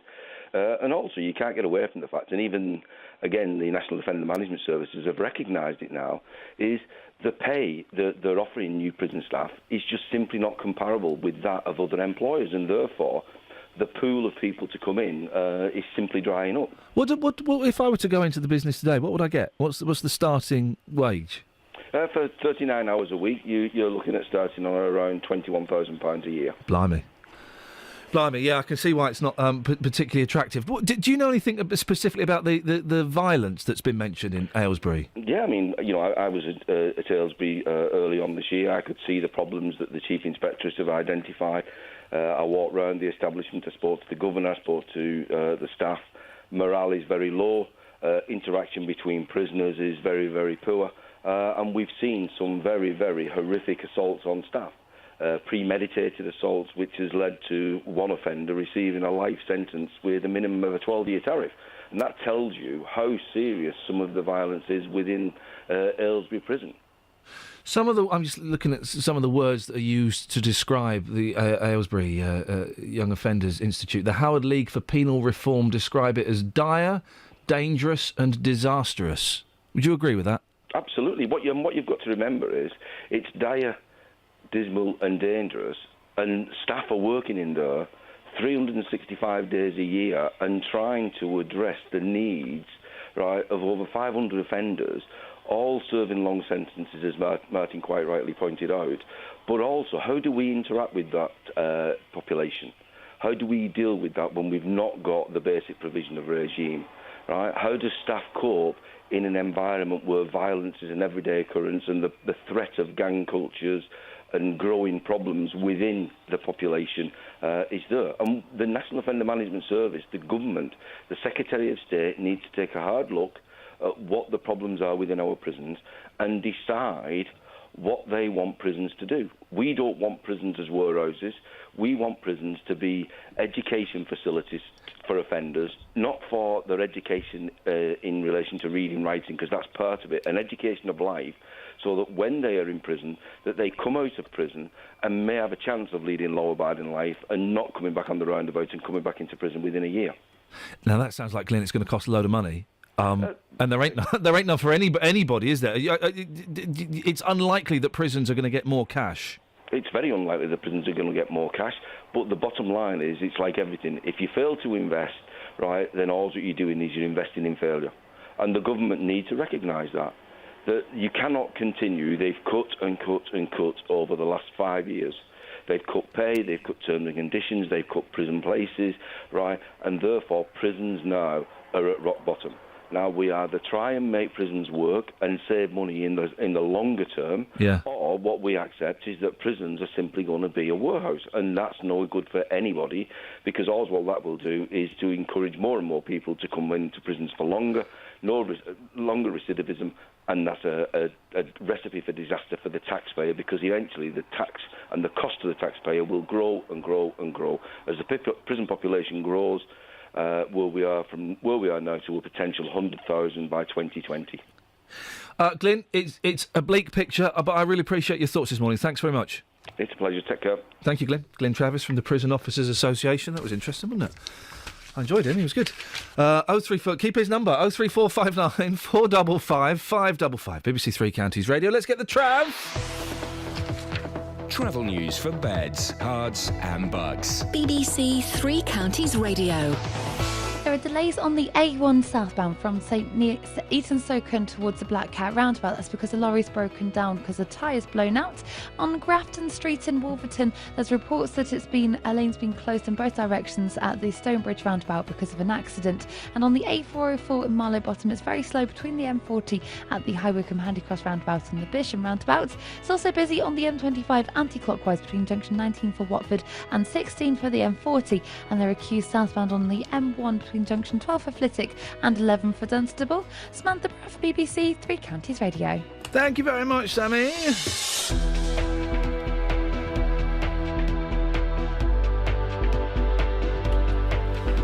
Right, 8:17. It's Tuesday, the 6th of October. I'm Iain Lee. These are your headlines on BBC Three Counties Radio.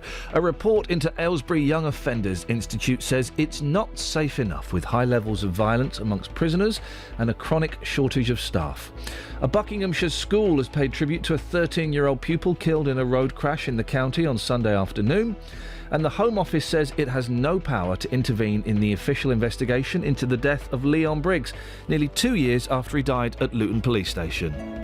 Do you like to keep your eye on the weather? Do you like to record the changing seasons where you live? Of course Does not. the science of weather fascinate you? Looks as if we'll see low pressure started to move up from the south. There's something new coming to BBC Three Counties Radio, and we want your help. You'll need to have a computer, smartphone or tablet, and access to the internet. If you're interested in taking part, send your contact details to 3cr@bbc.co.uk. Weather Watchers, coming soon to BBC Three Counties Radio. OK, well, I didn't know we were talking about that now, but it turns out we can. Yes, on this show we're doing a new feature. It's called Weather Watchers, and basically, because we are sacking off, the BBC has fallen out with the Met Office, and we're sacking those slackers off. You're going to be doing the weather for us every single day, just by simply standing in your garden and holding a yoghurt tub to measure the rainfall. It's something like that, isn't it? Hang on, can I just have a quick watch of the weather? Yeah, go on. Yeah. Weather Watchers on BBC Three Counties Radio. This is Iain Lee. On BBC Three Counties Radio. I don't actually know what it is. There might be more to it than just watching the weather. I suspect there might be. Oh well, hang on. Oh, no, here we go. Now we're having an hour off, or we're having a payoff, right? We just it's £21,000 for a 39-hour week for a prison guard.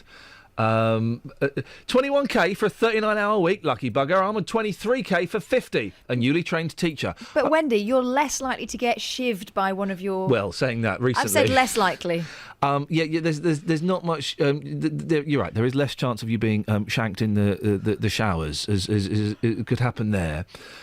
But this is what I don't like. I don't like when someone goes, oh, 21 grand for that. Well, I only get this for that. No. Well, what that means is you probably need more money as well. It doesn't mean that they're better off, you're better off. You can't play that game. What that means is that, the prison officers probably deserve more money.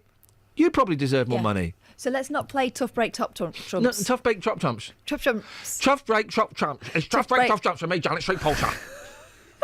Welcome to our new show, Tough Break Top Trumps. But you're a teacher. £23,000 for 50 hours a week. Yeah, you probably do with a bit more. They deserve loads more, teachers, but loads of people deserve loads more. Yeah, loads of people deserve loads Nurses, more.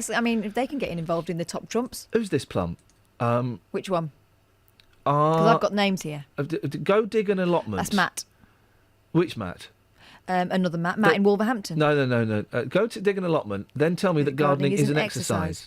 Selling off the oldies. Can I have Katya, please? Katya's not an oldie. Katya's like 36. I literally plucked that figure from my. You can have. No, we're not selling off the young women that listen to the show. That's what do you think we are? What country sells off young women? I can say. What do you think we are? Pakistan? Can I say that? Do they do that there? Do they do that there? I'm sure in some rural areas, awful things go on. What's well, I can do it, and it's not racist. I can get. What do you think we are? Taken 2? It's a film with Liam Neeson where his am I right? His daughter gets sold off. That's the one where he has a very special set of skills. I do love that joke where Liam Neeson gets a phone call from a movie producer. Mr. Neeson, we got a movie for you. Basically, your family gets... I'm in. Tony! Good morning, Ian. Good morning, Tony. You've reminded me of an excellent group. Do you remember the group Tony? No. No, I don't. They were... Tony were excellent, right? And they did a brilliant song. And I don't think I can play it on. Let me just. Hang on Oh no! When you think that, please don't experiment with it on air. No. I've just if it's. I've got it on my. Tony were, and this music is Tony, Tommy Boyd, Tony and Terry, Tony Braxton, Tony Farina, Tony. Tony Braxton. They here we go. This is them. Hang on. Listen to this. Here we go. Listen to this. Do you know this? Danny Warbucks? Of course you won't, because you're.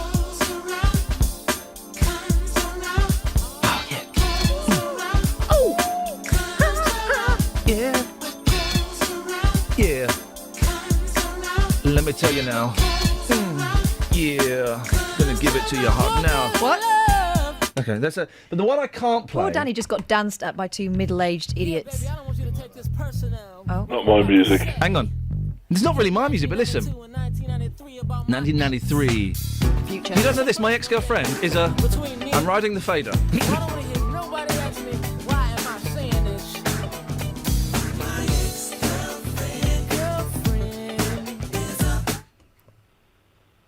No. It's better off without him, probably. Educated woman. Believe that you're telling me my ex-girlfriend is fantasy.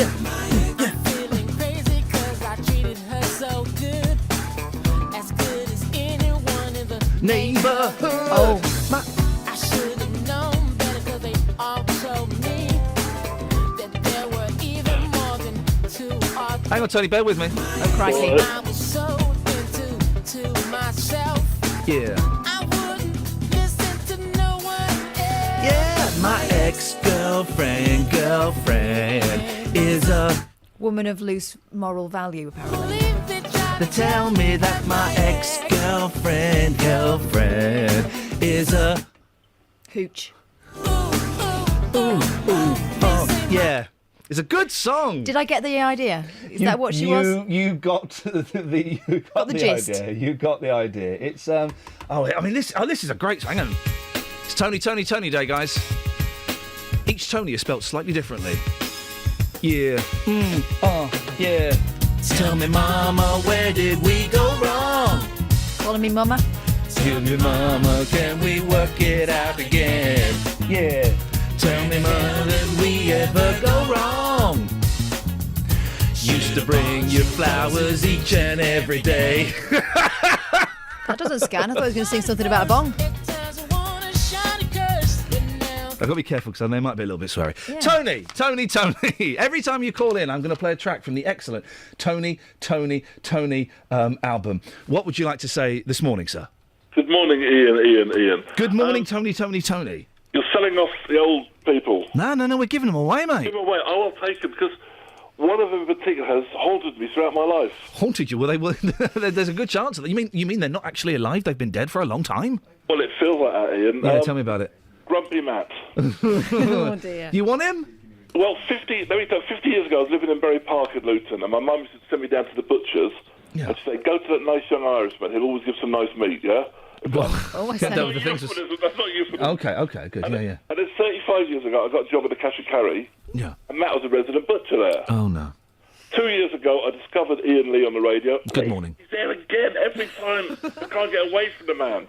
But he never used to be grumpy, Ian. That's the point. So, are you saying that I've made him grumpy, or his age? I think his age. I think his senility settling in, and he was a nice chirpy man 35 years ago. I do not believe that for one second. It's hard to believe. But Well, hang on a minute. If he's haunting you, what are you going to do with him? When you get him, what are you going to do with him when you get him? Are you going to keep him alive, or what's going to happen? Well, keep him alive. I might go up to Leicester Arms the odd time with him, to try and pacify him. But I think if I've got control of him, perhaps I can gag him in the morning to keep him away from the radio. Can we call Matt? Do we have the ability, the facility, the technology? That's the word. Do we have? He'll know me, Ian. I tell you what, while we're doing that, let's have a ballad from. Listen to this. Yeah, this sat very uncomfortably in my music collection. Still does, but. Kenny Rogers. You stick to Kenny. Hang on, here we go. Listen to this. Listen to this. Can I take you to A special place. Wow. I call home, sweet home. And I know you love me. That's my That's kind of like Boys to Men, isn't it? It's kind of like rubbish. Thank you, Catherine. Exactly. What? You're saying it's kind of like rubbish? Yes. Tony is kind of It's like rubbish. cack. Right, okay, let's try one more song. Let's see if you like this one. Hang on 1 second. Here we go. This is Tony. You ready? Here we go. Oh. Elvis Presley was a rock star. He was the greatest. He can sing his act. There we go. That's the third Tony. That's Tony. He doesn't get to sing too often, but that's got power and spark, hasn't it? Yeah. Speaking of power and sparks, let's lose all of ours now because Matt's on the line. Good morning, Matt. How dare you speak to me without phoning me? Good morning, Matt. Criticizing me. I know, Tony. I might be fair. You never were grumpy, Matt, were you, years ago? Hello, Tony. Hello, Matt. Long time no speak. Good heavens, Tony. How are you? I'm all right, but how come you got so grumpy lately, mate? You were never grumpy at No, I haven't got grumpy. It's people like Iain Lee that's made me grumpy, Tony. I've never been grumpy, you know that. I can understand Iain, but how can you let people how can Kelly and Catherine make you grumpy? They're lovely. Kelly is the greatest thing since sliced butter. Even Justin's okay, you know? Do I believe in what? Even Justin is okay. Justin is brilliant. It's the other guy that just upsets the whole cart. You know that. Are you going to the show next week in Luton, Matt? Yes. Will yes. you buy me a pint in the bar beforehand? Good show, and at least Iain Lee wouldn't buy you a pint. I can guarantee you. He promised me he comes to Leicester Arms, but he won't do it. I was there for my birthday last year. I didn't see you, though. No, I'm always there. You know? Yeah, how are you, Tony? All right? Yeah, not too bad at all, really, mate. Yeah, great to hear from you. I must get together and we must have a drink. Well, we'll have a drink at the library theatre, but... Yes, we will. He's so grumpy in the morning. Well, I'm not grumpy in the morning. He makes out I am grumpy. I've never been grumpy. You've known me for 20-odd years. 50 years? What are you talking about 20 years? 50 years? Well, yeah, but I was young then. So was I, Matt. So was Kenny Rogers. We want Kenny Rogers. We love Kenny Rogers.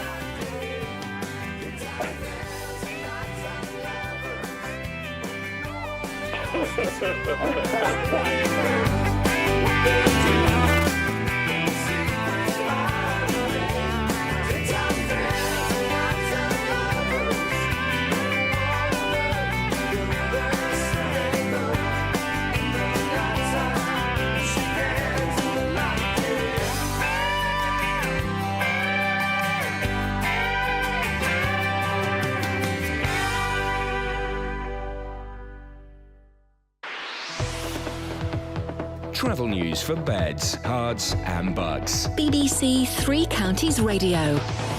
In Watton at Stone between Hertford and Watton at Stone on the A119, that's been closed in both directions between Ware Road and Church Lane because of an accident. Also in St Neots on the A1 there are delays southbound between the St Neots Junction and the Black Cat roundabout because the lane is being closed southbound by a lorry that's broken down with a tyre that's blown out. In Wolverton on the Jackie called to report that the V6 Grafton Street's been closed in both directions because of an accident between the Stonebridge roundabout and the Bradfield roundabout. The A421 in Brogborough has a lane closed because of a breakdown. That's approaching the M1 junction 13 for Bedford, causing some slight delays towards the M1 from Milton Keynes. And on the M1 itself, southbound, it's very slow from junction 12 for Flitwick towards 11 for Dunstable. Samantha Braff, BBC Three Counties Radio. Across beds, hearts and bugs. This is BBC Three Counties Radio.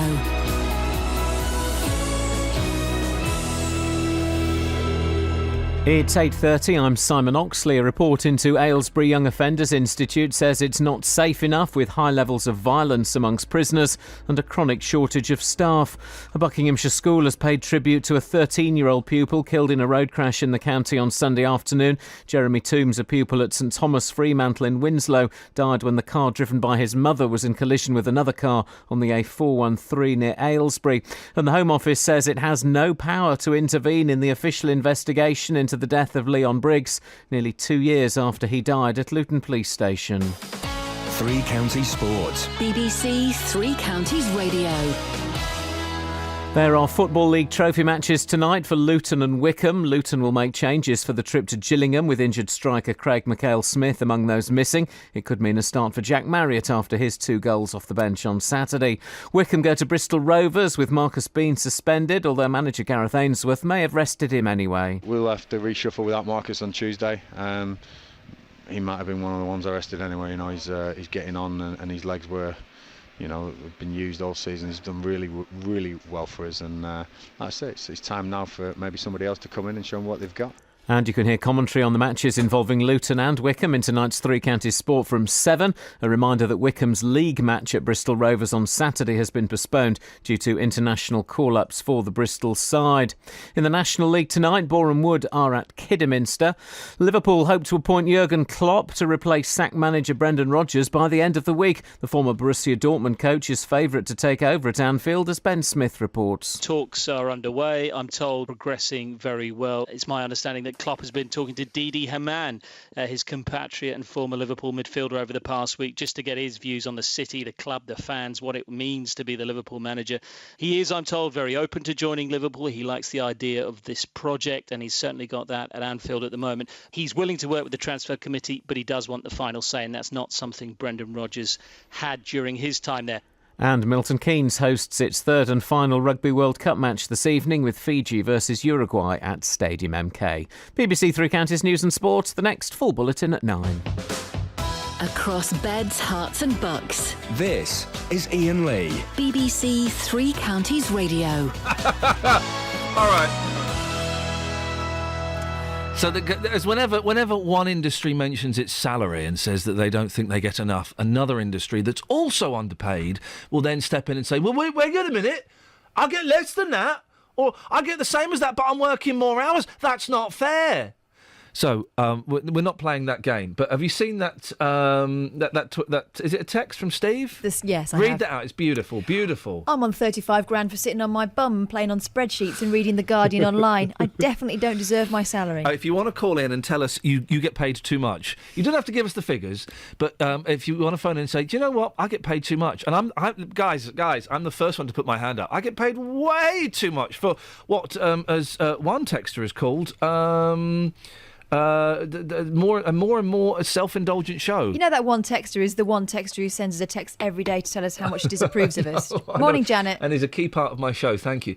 I get paid way too much for this nonsense. 03459 455 555 is the telephone number if you want to give us a call and say, yeah, do you know what? I get paid way too much money, and I ain't giving none of it back. We can do that. I think we can do that. 81333. Start your text 3CR as well. Now, hang on a second, because I need to... Oh, OK, you've rewritten it. Thank you. A Labour councillor from High Wycombe is calling for his local council to step forward and pledge to take at least 200 Syrian refugees. Count them. 200. Councillor Khalil Ahmed says that the 200 refugees it's a reasonable number given the size of the town and the scale of the problem. High Wycombe's tiny, isn't it? Well, I don't know whether it's strong enough to take 200. I know High Wycombe fairly well. I was there when they were filming a Jamie Oliver Christmas advert about 4 years ago, so I know. I Good memories. I feel like I know it fairly well. It's not 200 in. Well, I don't know. Your thoughts, please. Anyway, he says that the government has yet to announce how the 20,000 refugees who will be accepted in the UK are to be shared out. Well, we were supposed to be speaking to Councillor Khalil Ahmed, but he's not picking up his phone today. Thankfully, though, Catherine Guy is. She was also at the council meeting last night. We spoke to her a few days ago. She handed in a 600-signature petition asking for 50 refugee families to be rehomed in High Wycombe. Joins me now. Morning, Catherine. Morning, Ian. You got 600 signatures in the end. Well done. How did the meeting go last night? Well, the council have agreed to debate specifically the motion. They can't actually debate the petition, but we have really similar aims. So the motion that Councillor Ahmed put forward, they're going to have a debate in their cabinet. So the most powerful people in Wycombe District Council will be discussing that and talking about the quota of refugees that they're prepared to accept. Were you surprised by Councillor Khalil Ahmed, because you're asking for 50 families? He wants 200 people. So I guess that works about the same, isn't it? Yeah. Is that 200 families he wants? No, he just wants 200 refugees. So right. Really, okay. So it's about the same. It's about the same. Yeah. Okay. Why do you think High Wycombe should take more refugees than other areas are willing to take? Well, I don't think it should take more than others are willing to take necessarily. I think it should take the right amount for High Wycombe. It's a fairly prosperous area, really. It's Buckinghamshire is one of the richest counties, and I think High Wycombe is also a very generous place. It's got a long history of being multicultural and of welcoming people to High Wycombe. I think they can take a few more quite happily, really. I think there'd be a benefit, a boon to High Wycombe society. How long? Wycombe district, it's not just the town. Yeah, okay. Catherine, how long have you lived in High Wycombe? Well, I spent most of my life in High Wycombe. It's my hometown. Okay, so you live there now? No, I don't live there now. Sorry?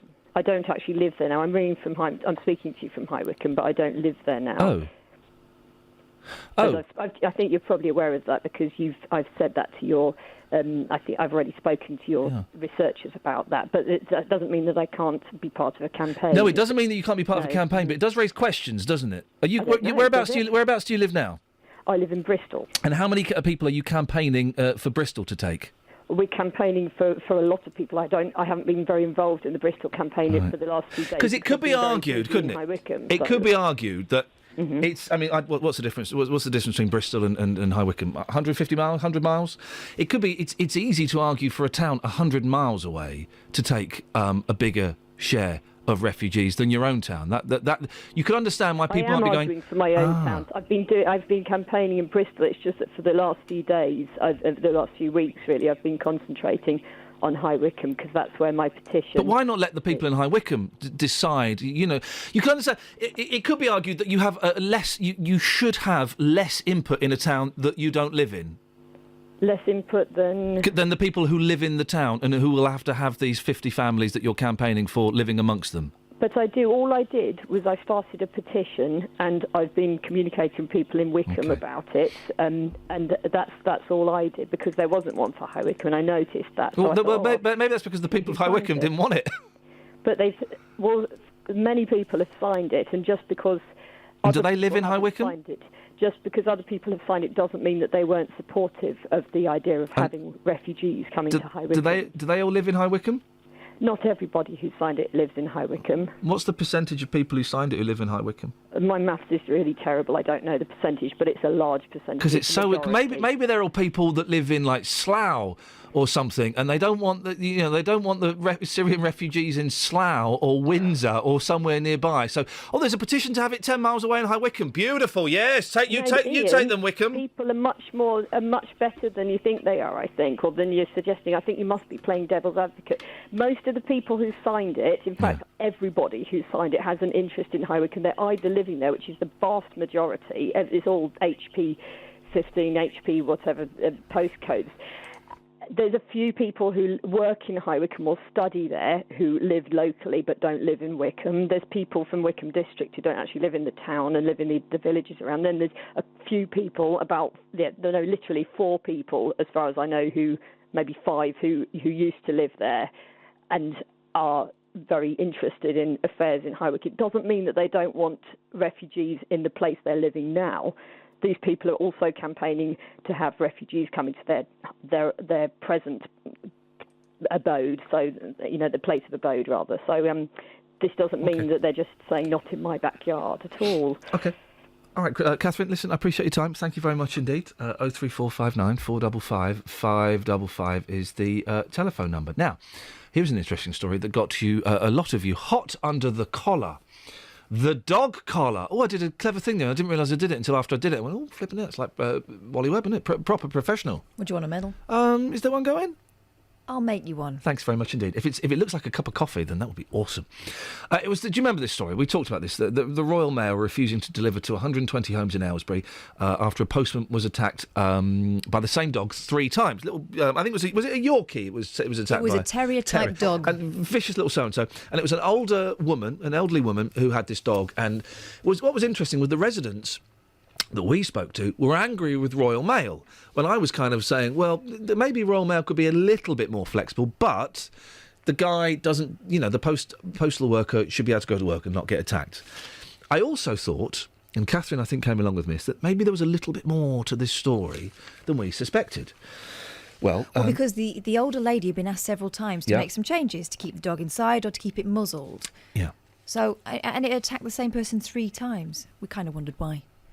Keep talking, because I'm going to sneeze. All right, so we decided to ask the neighbours whether they'd actually spoken to her. Yeah, no one had spoken to the old lady. Sneezes done. And one of the people we spoke to was Robert, and I gently suggested to Robert that maybe if he would be up for it, I didn't force you to do this, did I, Robert? I had some people afterwards say, oh, you kind of put him in an awkward position. I don't think I put you in an awkward position, did I, sir? No, not at all. Good, thank you. You sound like you could tell me to get knotted if you wanted to, so that's all right. I suggested that maybe it might be an idea to go and speak to the lady. Did you manage to do that? I personally didn't know, but we have had a lady go around there who did. Brilliant, OK. And we don't need to know anybody's names or anything, but what was the outcome of that? It does seem that the elderly lady in question does have some mental capacity issues. Okay. Sort of dementia sort of type traits. Okay, and that might explain why, because she has been visited, I think, by the RSPCA or the police, or maybe both. That's right. And that, if there is some confusion, shall we say, in her mind going on, that would explain her inability to perhaps act appropriately and look after the dog properly. Definitely. Do we know where this is going, Robert? Now that we know that there is possibly mental illness, have the local authorities been told? Yeah, the actual lady who went around there is also a PA of one of the local councillors. Oh, okay, there we go. So the councillor is getting in contact with adult social services to go around there and do a proper assessment and to see where we go from there. Okay, well, I didn't know too much about the story last week, but I kind of suspected that there might possibly be something like this going on. Hopefully, Robert, some good will come out of this, and that if she requires any care or any help, then hopefully she'll start getting it. Definitely. One thing, though, about the Royal Mail. Yeah, go on. Just to chuck it in there. Go on, chuck it in. On Saturday, one of the postal workers was seen walking through our road to get to the other road to post deliveries. Yeah. And then today, as I got into the car to do the school run, there's a postal worker on his bike cycling around posting as well, but they have to come through our street. Okay. So if they can walk through our street or cycle through our street... I'm going to argue in their defence just because because I'm enjoying it actually. What does it take? 2 minutes to walk through the street? No. How long does it take to walk down the street? What, from one end to the other? Yeah. About 7 minutes. How long is your street? Flipping Yeah, heck! it's long. It's like the Royal Mile. That's it. But imagine how much longer it would take if they were actually having to post letters. Yeah, no, completely. But if they can walk through it, yeah. we're as the residents are just saying, can we not set up like a little stop so we come out and collect our post rather than going to the police sorting office? I get your point. There's no parking. It's all double yellow lines. Yeah. That's all. It must be very frustrating. But I think I've got this right, and someone will correct me if I'm wrong. If a bill doesn't get delivered to your house, I don't think you have to pay it. Oh, they can carry on then for the next 6 months. They can carry on. Robert, listen, I appreciate you coming back on, mate, and I appreciate looking into this lady for us. So thank you very much. Yeah, no problem. Thank you, Robert. Let's keep our fingers crossed. A, that she gets the help that she, if she requires any help, that she gets that, and B, that Royal Mail pull their finger out and start delivering letters. And the problem with this dog gets sorted out. Travel news for beds, cards and bugs. BBC Three Counties Radio. On the M1 northbound, there's reports the lane's closed on the exit slip road at junction 12 for Flitwick because of a lorry that's broken down. Also on the A421 in Brogborough, a lane's closed by a broken down lorry at the M1 junction 13 for Milton Keynes South. That's on the roundabout there. And in Milton Keynes on this, Jackie called to say that the V6 Grafton Street is closed in both directions because of an accident between Newport Road at the Stonebridge roundabout and the Bradville roundabout. It's very slow on the A1 southbound from St Neots towards the Black Cat roundabout because the lorry's broken down and blown out its tyre. And on the A119 in Watton on Stone, that's closed in both directions, so it's causing queues between Hertford and Watton at Stone from Ware Road to Church Lane. On the M25, it's queuing anti-clockwise from junction 18 for Chorleywood, 16 for the M40. Samantha Bruff, BBC Three Counties Radio. Thank you, Sammy. I did. Last time I spoke to the lady about the petition, I didn't know that she lived in Bristol. This time, yeah, fair play, I did know that she lived in Bristol. And doesn't it throw a different light on the story, really? She still means well. Yeah. Can't take that away from her. But the fact she doesn't live there. If you want to give us a call on that, 03459 455 555. We've got some great texts on that. We'll come to those in a second. Let me just quickly do these headlines. 8:46, Tuesday, the 6th of October. I'm Iain Lee. Let's have the headlines. A report into Aylesbury Young Offenders Institute says it's not safe enough with high levels of violence amongst prisoners and a chronic shortage of staff. A Buckinghamshire school has paid tribute to a 13-year-old pupil killed in a road crash in the county on Sunday afternoon. Let's get the weather. wanging. And we all went, what? I want to phone in about songs with the word wanging. And fair play, we've now got 3 shows out of it. Yeah, I love it. And I told Dealey, who's been away, he stared death in the face, and he went, I want more of these. Is that why you got a pen and paper? So I've been looking into this, seriously, that there are some great songs out there with the word wang in the title. What have you got? Tell me what you got. Okay, Mike Fellows. Mike Fellows, yeah. All wang heavily. I bet now. Yes, I mean, how...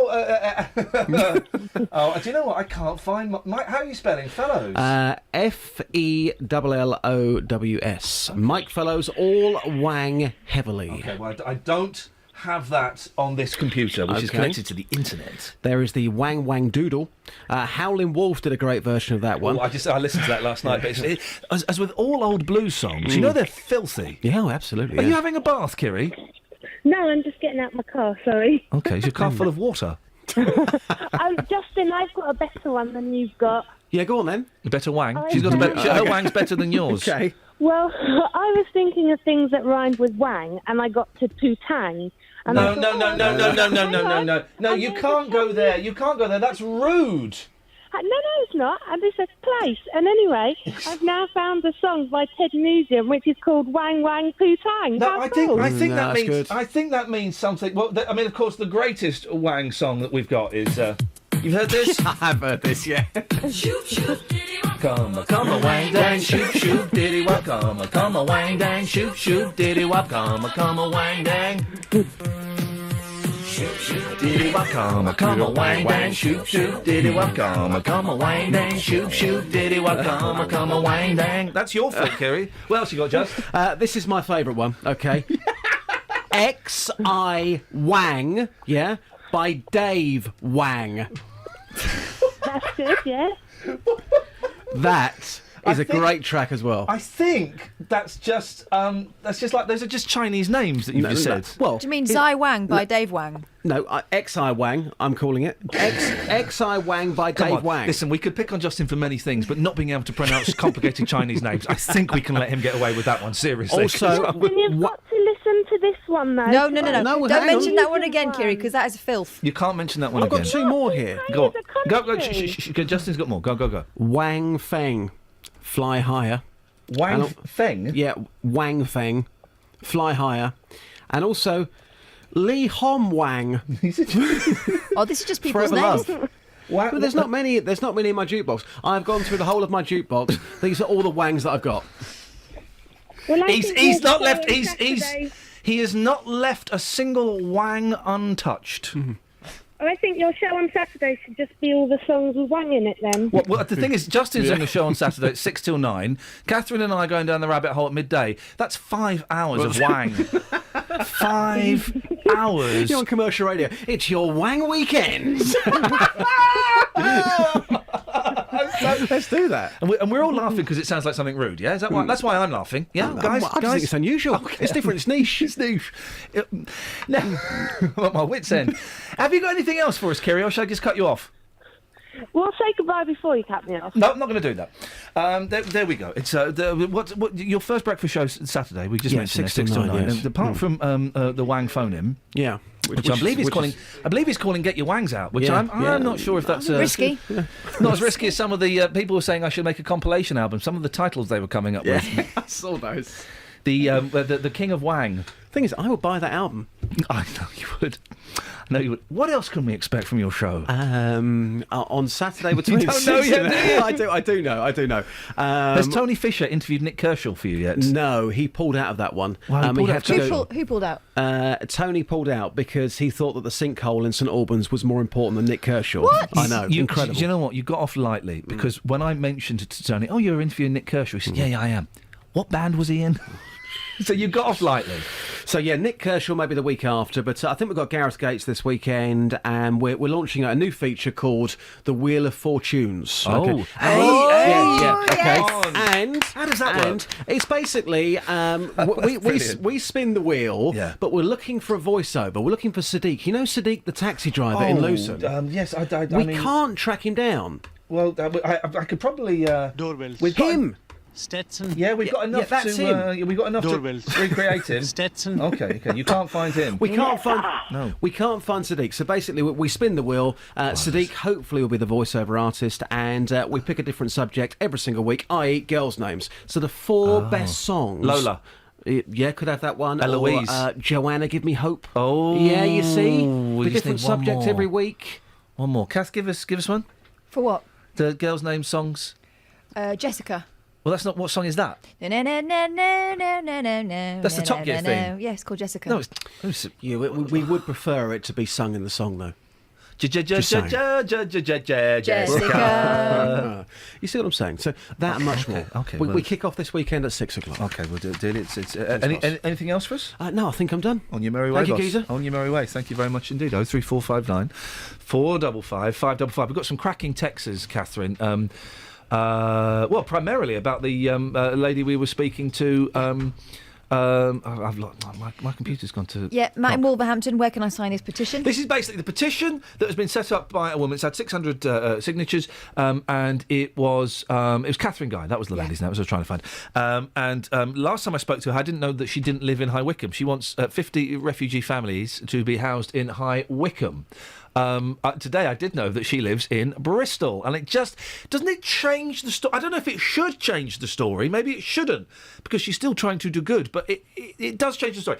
Loads of texters agree. What? Go on. Sorry. The lady just said she had loads of signatures from an HP postcode for High Wycombe. HP's Hemel Hempstead postcode, isn't it? It says Sue in Hemel Hempstead. We've also got one from S who says Wycombe can't accept any more people. It's overcrowded. The roads are gridlocked. Like now, I'm sat in traffic. There's racial segregation already in areas which are ghettos. Those things need sorting out first. Here's a good one. I thought that High Wycombe campaigner, what's his on Twitter, was really selfless until she revealed she lived in Bristol. Revealed she lived in Bristol. Now I disregard everything. And Matt in Wolverhampton, where can I sign this petition? And that's kind of it. It's so easy to say, isn't it? Yeah. There should be more refugees in a place that's several miles away from me. I'll just sign my name here. It's like us petitioning for them to go to London. I mean, none of our business, actually. And we were also asking this morning, are you brave enough to admit you get paid way too much? This guy here. We'll carry this on tomorrow, actually. I think we can do this in the rabbit hole. Adam says, Ian, I get paid far too much for changing gas and electric meters, or in simple terms, loosening, tightening 8 screws or 3 nuts. I mean, really, those guys. They get about 70 grand a year. Yeah. I think. Yeah. Something like that. Do you know who my new friend is on Facebook? I've only got 3 friends. Oh, no, I do know who your new friend is on Facebook, and it's the most awesome thing in the world. His name's Murray. It's this guy. Shoop shoop diddy wop come a wang dang shoop shoop diddy wop come a wang dang. When is he coming on the show? When is he come a wang danging on the show? I'm sending him a message now, so it's a matter of time. Let's hope it's the interview when he does come on is as enthusiastic and as upbeat as Carl Malcolm. Well, he's a serious musician, so it could go either way. I know. Do let him know that's what we want to talk about. Mm-hmm. We didn't get to talk about a woman giving birth because Michael McIntyre was so funny. She was laughing so much at She laughed her baby out. The thing is, you go to the hotels and who puts the chocolate on the pillow? What's the chocolate on my bed? I woke up with chocolate in my hair. It's not bad impression, is it? That's very good. We have got time for this, though. I hurled a pea 94 foot. This is a sport, apparently, guys. This is a sport. Britain has produced a new world champion at pea throwing. I mean, really. Do you remember there was a fashion in the 80s for cowpat tossing? Do you remember that? You get a solid cowpat and you toss it like a frisbee. Graham Butterworth, 33, hurled a pea 94 foot to lift the trophy, a golden hand holding a pea. He said, "You need a pea with a few indents because that affects its aerodynamic qualities." Well, there you go, guys. I'm going to go out and toss some peas. Travel news for beds, cards and bugs. BBC Three Counties Radio. There are long delays on the A1 southbound from the Little Packton turn-off towards the Black Cat roundabout because a lorry's broken down, its tyres blown out. On the A421 in Brogborough, there's a lane closed because the lorry's broken down at the M1 junction 13 for Milton Keynes South. It's on the roundabouts, causing some delays getting to the M1, and it's slow on the M1 southbound too from junction 12 for Flitwick to 11 for Dunstable. In Watton at Stone on the A119 between the A602 and Hertford, that's been closed in both directions between Ware Road and Church Lane because of an accident. And on the M25, it's busy anti-clockwise between junction 18 for Chorleywood and 16 for the M40. Samantha Bruff, BBC Three Counties Radio. Sammy, thank you very much indeed. I'm off for a steam, yes.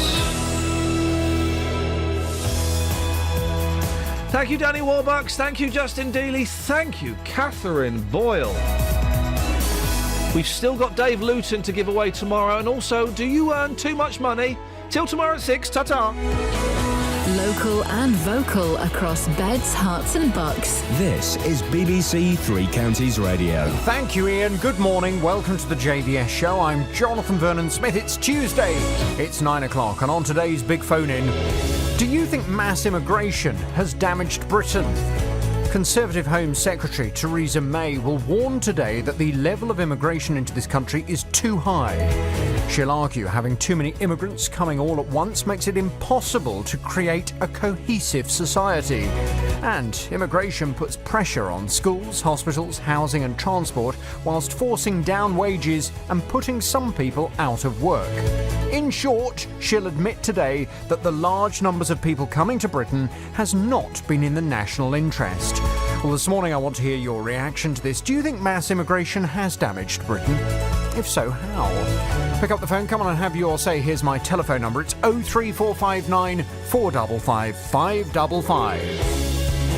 This is the JVS show on BBC Three Counties Radio. I'll take your call in just a second, but first let's get the latest BBC News at 9 o'clock. Here's Simon Oxley. The headlines: critical report into Aylesbury Young Offenders Institute, Buckinghamshire Schools tribute to pupil, and Home Secretary's immigration warning. BBC Three Counties Radio. A report into Aylesbury Young Offenders Institute has concluded it's not safe enough with high levels of violence amongst prisoners. Prison inspectors say this was down to long periods of lockup and inactivity among inmates, coupled with a chronic shortage of staff. Martin Lomas is the Deputy Chief Inspector of Prisons. They've got a population there of some very serious young offenders, some of the longest sentences that people under the age of 21 experience. They're held in many of them are held in Aylesbury. They've got high risk, they've got high levels of need. More needs to be done with them. A Buckinghamshire school has paid tribute to a 13-year-old pupil killed in a road crash on Sunday afternoon. Jeremy Toombs, a pupil at St Thomas Fremantle in Winslow, died when the car driven by his mother was in collision with another car on the A413 near Aylesbury. More from Paul Scoynes. In a statement posted on the school's website, they described Jeremy as a much-loved member of their community. Support will be offered to other pupils affected by the tragedy. The schools say their prayers are with Jeremy's mother, who was seriously injured. The boy was a passenger in a Vauxhall Corsa which was in collision with a VW Golf on the A413 at Weedon at around 3:30pm on Sunday. Police are appealing for witnesses. The Home Secretary Theresa May will tell the Conservative conference in Manchester today that high levels of immigration make it impossible to build a cohesive society. She will say a distinction must be made between economic migrants and refugees, as the BBC's Carol Walker explains. She has been saying that you can't have a cohesive society if immigration is too high. It puts too much strain on local communities, on local hospitals and schools. The Prime Minister echoed that concerns. Now, this has been a big problem for the Conservatives. David Cameron has had that goal of getting net migration down below 100,000. But the figures are moving in the wrong direction. The Home Office has said it has no power to intervene in the official investigation